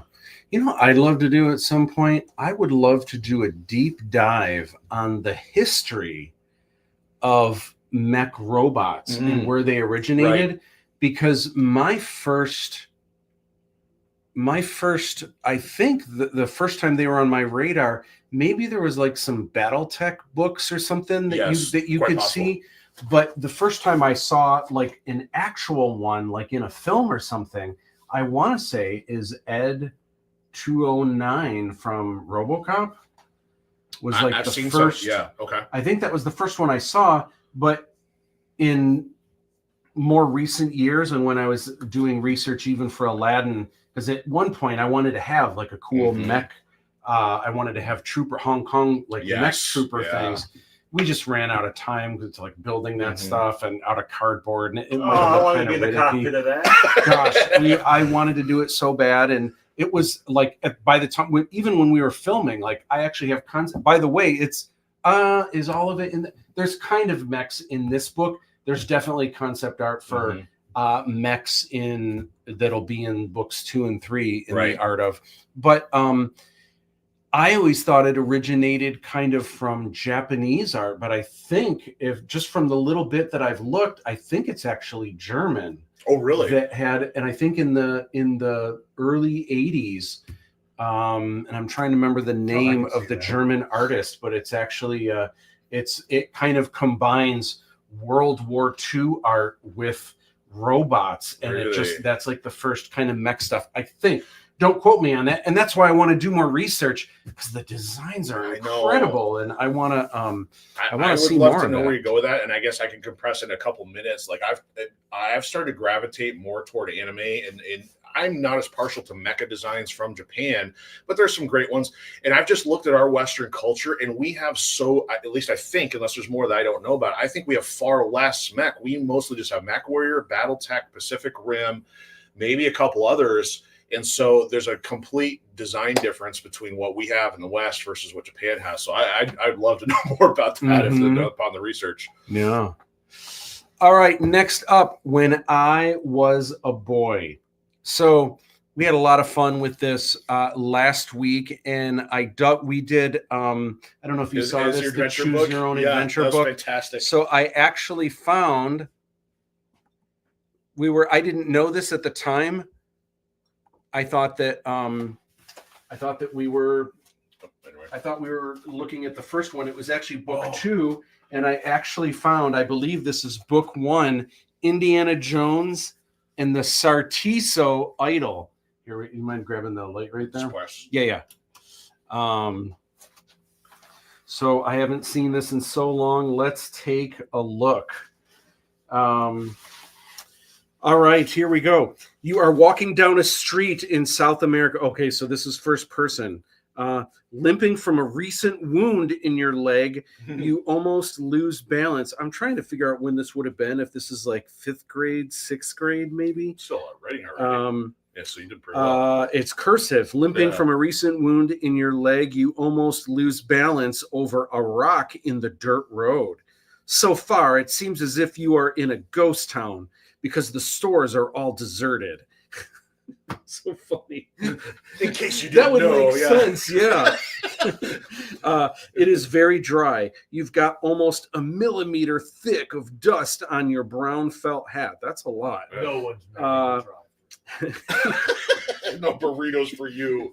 You've been walking for days, and you should rest soon. But you're ready. You're ready for action. Okay. Despite all that, all of a sudden you hear, spelled wrong, a clunky old piano, a saloon. It is full of people. All right, guys. If you continue down the road, go to page 4. If you want to stop for a drink at the saloon, go to page 6. It's a live stream lounge. I have a feeling we might be doing that. We gotta stay in character. If you want some information on who you are and what you are looking for, turn to page 2. Unfortunately, I'm the information gatherer. I'd probably go that way, but I think that Who's skipping the tutorial? I think the saloon is going to have more interest, though. All right. James, you want? I have never heard this. I feel like the only reason you would skip that is if you were reading this a second time. I have this wrong. That's I don't know. That's the walkthrough. Okay. I agree with James's logic. Let's go for the saloon. In case you didn't know, you are Indiana Jones. You are a professor of archaeology. You have been through a plane crash, a long, hard journey, a passageway of bugs, a room of spikes, a series of problems in the Temple of Doom, a falling bridge, a booby-trapped Charaponian temple, a battle in the Ravenwood Bar, a fight in Cairo, in the Well of Souls, a fight by a plane, under a truck, and you survive the opening of the Ark of the Covenant. But for me, it was Tuesday. Just another Tuesday for Indiana Jones. So now you are searching for the Sartiso idol. A man named Resner has a map of where it is. Your weapons are a pistol and a bullwhip. The year is 1937. Turn to page 1. Okay. So now James maybe making your choice. All right, so you go to, you guys going for a drink? Turn to page 6. I'm there for the piano. If you guys want to grab the drink, that's cool. Piano. Oh, heck. Why not, you say, and stroll in. When you walk in, you stop to see that everyone turns from what they're doing, spelled wrong, and then slowly turn back. Then you start for the bartender. I'll have look at this. I got like the shadow there. Jay's Saloon and Nightclub. If you want a beer, go to page 10. If you want a soda, go to page 11. James, your call. I don't know what Indiana Jones would be drinking. You like beer? I don't. Well, soda unanimous. All right. Okay. Yeah, I'd drink a soda over a beer any day myself. I'll have a soda. Bartender takes out a gun. You'll die, stranger. You sock him in the face. Help. Come on, let's get out of here. Who's he talking to? You take the girl out of the saloon. Oh, there must be a girl, I guess. You take the girl out of the saloon. You'll do. Yeah. She pulls out a gun. Hands up, creep. You are about to sock her in the face when everything turns black because you are knocked out. What? Hey, where am I? Okatoka. Looks like there's, I don't know, it looks like some tribes person or something. It's I don't clearly know. native. If you want to talk to him, go to page 21. If you want to fight, go to page 14. Well, I feel like you're gonna fight because you already tried to sock a woman in the face. So I don't know. Yeah, I'm inclined to agree because I don't think that guy's translator is present. So this may not go so well. Oh no! Before you can do anything, you are the one who is killed. Look at that spike right through the impaled. And look at this, because I look at this creativity. The bullwhip in perspective just goes into, and then is what I had for lunch probably way back then. Well, you were consistent though, because you did that in the sequel. Yeah, too, I did. All right, let's not do that. Let's talk to him. Let's talk to Akataka here. Page 21. We're gonna talk with the fists. All right, friend. October, Indiana. Boy, Indiana, he's pointing to himself saying, boy, boy, Indiana, boy, Indiana. Utama, your voice is cut off by another. So you're Indian and you're a boy. You say, nah, I'm a girl. What? I'm a kid, okay? I have no idea. You are put to work in the mines. You have a plan for getting the guards. Hey, could you give me a hand? The guards come. Go to page 5. Mm-hmm. I'm curious the scenario that put us in the mines early. All right. Wow, you take an axe and literally cut right through a person's torso. My gosh, that would happen in Indiana Jones. You take a hatchet and kill the guards. Come on, everybody, let's go. It's just like Temple of Doom. The slaves cheer. You lead the slaves over a bridge, also like Indiana Jones. Slaves, huh? Oh, I was going to say, I was thinking lemmings for some reason. All right, a bridge over to the other side. 2 more guards come after you. The first you easily whip off the bridge. Whoopa. That looks like an alien. I don't know what. Oh, maybe that's a mask. Another ancient matrimonial mask. The other cuts the bridge down, but he falls off. There's a helicopter randomly out of nowhere. Do you want to jump across? Or go to page 13. Do you want to jump on the helicopter to get across? Does he have his bullwhip? Yeah, I mean, if you're going to pull off some Captain It looks like he has his bullwhip. Helicopter? Okay, fine. Let's try helicopter. Okay. We can't even get paled at least this time. Yeah, right. All right, you get across safely. I hate to see the other way. All right, as soon as you get off, you fall in quicksand, which actually they used quicksand in the 4th movie. There you go. Here I was drawing Indiana Jones in quicksand. Very foreshadowing. Yeah. It's still your idea. Oh, look at this. 1, 2, 3. Oh my gosh. So the whip is holding on to something that cracks, and then Indiana Jones sinks, falls through. You have just seen my second from latest invention, Resner. That's right. I'm not giving you the map. I don't need it. I got the Sartiso idol. You dirty. Here's another invention. I don't know what that is. But look at his like finger has a bandage on it. Brain ray. Pick a number for a page, 3 or 19. They were all of them. Deceived. So this is like rolling the dice. Yeah. I don't do so good with random number generation. James, 3 or 19? 19.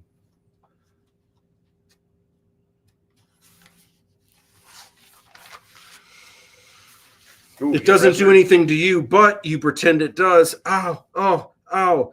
Slowly, he teases you and gets closer. When he is close enough, you sock him in the face, and he is knocked out. You give him a taste of his own medicine, and then you use whatever that thing is. For some reason, it didn't do anything to you, but look at, he melts just like any good Indiana Jones movie. I thought he was like a spectral form. Stuff going out of his eyes. Here, but yeah, okay. So gooey. Fantastic. All right, so now we go to page 12. All right, a chasm you can swing across. Whoosh. Swings alligators at the bottom. Oh no, it snaps and you fall in. Turn to page 25. It's always alligators. Why does it always have to be out? Wait, no, that's not how the quote goes. All right, look at this. Cornered, there's 3 alligators. It looks like there's 2 chambers. If you want to fight, go to page 7. If you want to run over them, turn to page 9. Like what? Yes. Just your feet. If you want to run in one of the corridors, turn to page 17. Fight, run over them, or go in one of the corridors. I got Pitfall vibes. I want to run across their heads like in the Atari. Yeah. All right. Run over the alligators. Let's go to page 9. Usually when it's alligator shoes, it doesn't mean the alligators are eating your shoes. Sorry. I'm sorry. The end. Hey, let me out of here. That's how it happens in Pitfall, too. All right, so instead, do you want to fight or you want to go in one of the corridors? Fight the alligators. All right. Page 7.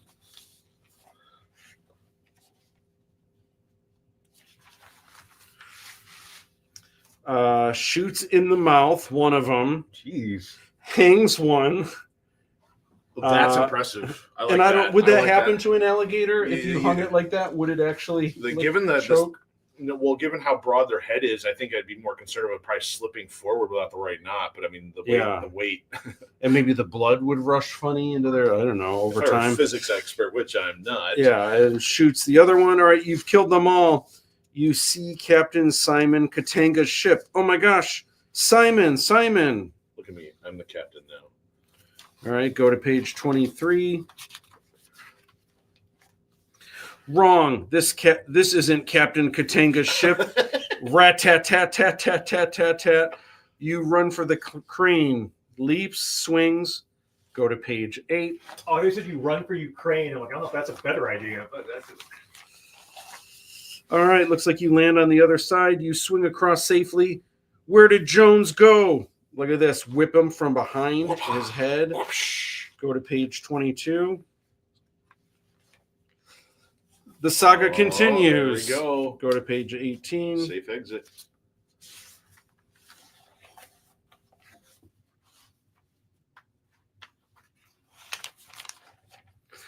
The Indiana Jones Choose Your Own Adventure books. And so it looks like I've got all 3. Can you escape the wicked waters? Sartiso Idol. Yeah, very nice. Very good. Awesome. All right, so we got to look really quick and look at if there's any other horrible deaths in here that you oh, here's one. Ooh, look at this. He melts. 1, 2, 3, 4, 5, 6, 7, 8, 9, 10, 11, 12. That's terrible. You drew it. It's so gooey. Cupcake frosting. Man, we missed this whole bit. This is like there's a robot in Indiana Jones. Yeah, I was going to say it could have just been a jukebox or something. Got a speaker on it. What else did we miss? Oh, we missed this.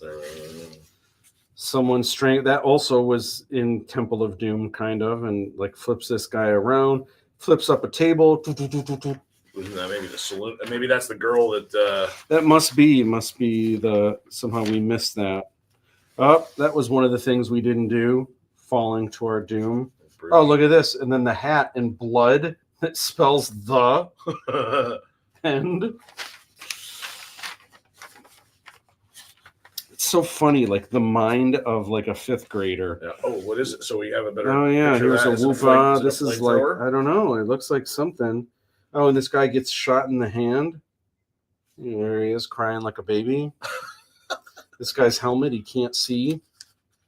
And his weird little helmet there.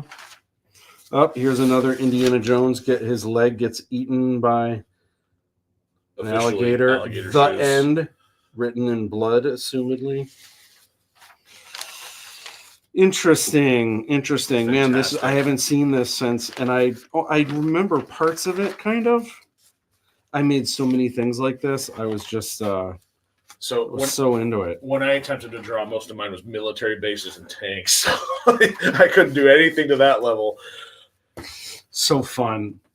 So thank you for appeasing me and joining along with that. That was a riot. All right. So next up. So this is great. So this is places where people can get your book, right? So this is on Amazon. They can get the book on Kindle, and they can get obviously they can get the actual book. And I would say very easy. I found it right away. Just putting in Dave Todd. If you don't know how to spell Ascendant, you know what I mean. I didn't think about that part. And but if you look up Dave Todd, it is the first thing that'll come up. Very easy. And I can see here you've already got some really good reviews. And I'll tell you what. Like, first of all, if you can support Dave and grab yourself a copy of the book, and obviously read it, that's awesome.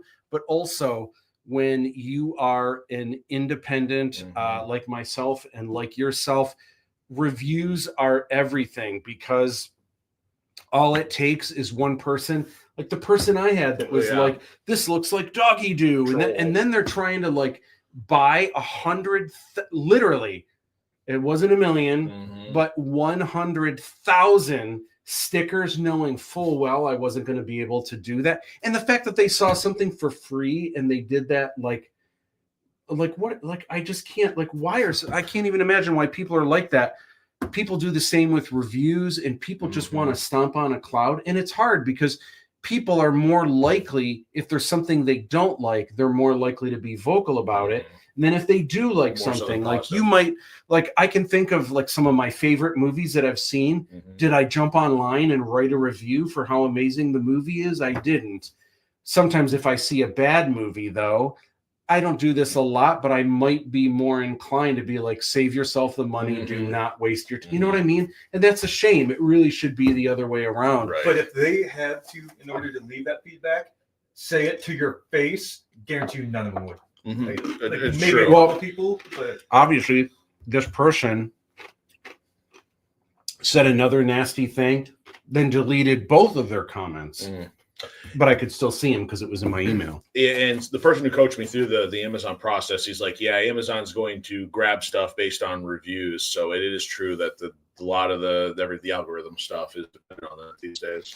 Yeah, so definitely pick up a copy of the book, check it out, and then especially if you love the book, consider leaving a nice review because it's super, super helpful.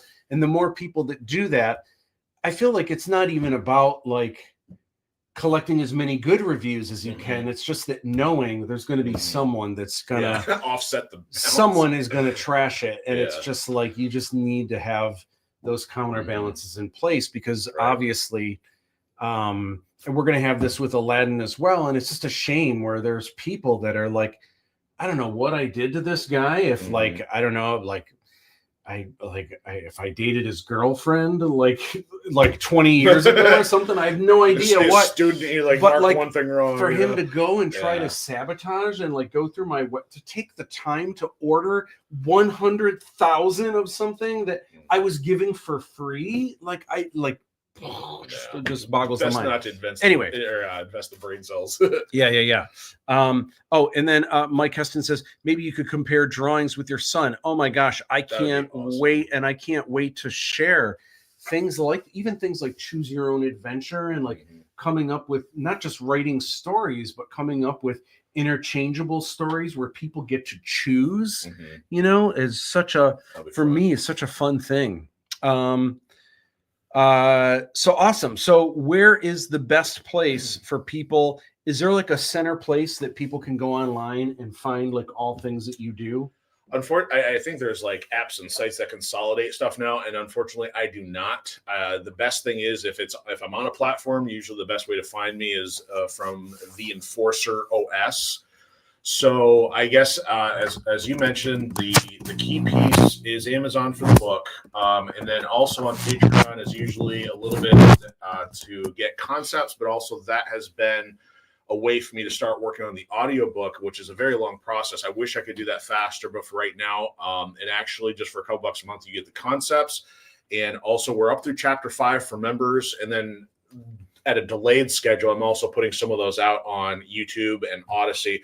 So the icons I have there for all the platforms I'm on, and this includes most of the streaming, like the gaming content. So there's Odyssey, there's Pilled, there's Twitch, YouTube, mentioned Patreon, and Rumble I don't use so much anymore, but Rumble also gets some of the audiobook stuff. So even if you want a snapshot above the preview on Amazon, I've got at least 2 chapters that are on a couple of those platforms. And per your recommendation, we got some of these cool sound effects in there. So I'm much more happy with it. So it sounds pretty, yeah, there we go. We got some sci-fi typing, some cool stuff like that. So I think that covers it. But yeah, pretty much just check for the Enforcer OS if you're on one of the social media platforms, and then name or title on Amazon. Awesome. I typed in Enforcer OS that bounces to most of the places we're streaming on right now. All right, Macomb College. So we have 2 weeks left of the semester, and classes start second week of January. Starts right in the beginning. So sign up for classes now. my classes are either waitlisted or they are getting close to getting filled. So either way, Act now. if you're act now, if you're interested in getting in or starting the Media and Communication Arts program, we have a brand new building. It's beautiful. You can see the mezzanine up top there. And this is one of the design classrooms. This is the motion design room. This is the digital film studio. This is all green screen now. This looks small. This is huge. It's absolutely ginormous. This is one of the figure illustration rooms. And this is one of my doodles on the board. And don't forget, draw this in your style contest. Yes. Cannot wait to see everyone's rendition of the diabolical nano dragon himself, Lochan Shyama.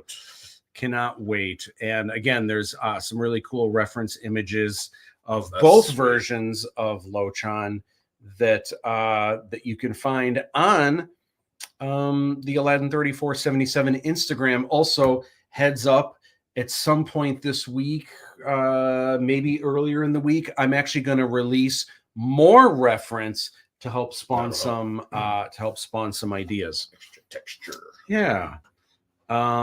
That is the live stream lounge. It is. Do you have anything else you want to share or anything? Key thing is, thank you for having me. I always enjoy being on. So Yeah. I mean, I could nerd out for hours probably talking about creativity stuff. Oh my gosh. I just appreciate hanging out I'm with just you so guys. excited. Ever since I've known you, you've been talking about these books and you've just been working on them, building them. And I know even sometimes on set, if we were taking a half hour, you'd be off in a corner. You'd have a notebook. You'd be writing ideas. And speaking of, always carry that, even more so than technology. Oh, nice. Yeah. I'm old school like that too. We're an official podcast on YouTube. Next time, gosh, I'm not sure if we're doing next week or not. I'll have a better idea. There's just so much to do. I'm running a little behind on all that. And I know this is great. I want to keep everyone updated, but there is a lot of marketing things that we are looking to do. So it might be a couple weeks before the next live stream. I'm not sure. Making it up as I go. There's going to be a lot more coming up in the future. So much Aladdin 3477 chocolatey goodness. Thank you guys so much. That is fantastic. The live stream lounge. Oh my gosh. James, anything you want to share before just ready to do our dance that people can't see? Yeah, when no one can see that. All right. The, BTS dance. Here we go.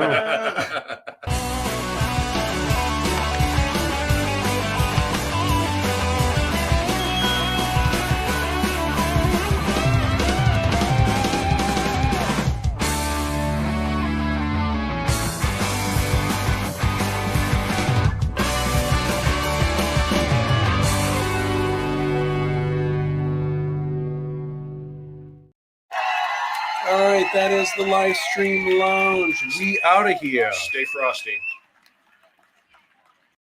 Did you enjoy class today? If so, give me a like.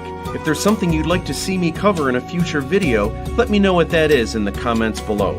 Be sure to subscribe if you haven't already. I've also got a video series called Sketchbook Challenge that helps your drawing, creativity, and fill up an awesome looking sketchbook. Plus, there are videos on You Can Draw Star Wars, Hollywood is Dead, and sneak peeks at the Aladdin 3477 Motion Picture Trilogy. In order to not miss any new videos, hit that notification bell. Sharing is caring, and it's great to inspire your friends. Share this video on social media and your friends will share awesome art tips they find with you. If you're on Instagram, you can follow me at Matt_Bush_Instagram. I'll see you back in the classroom soon. Don't be tardy.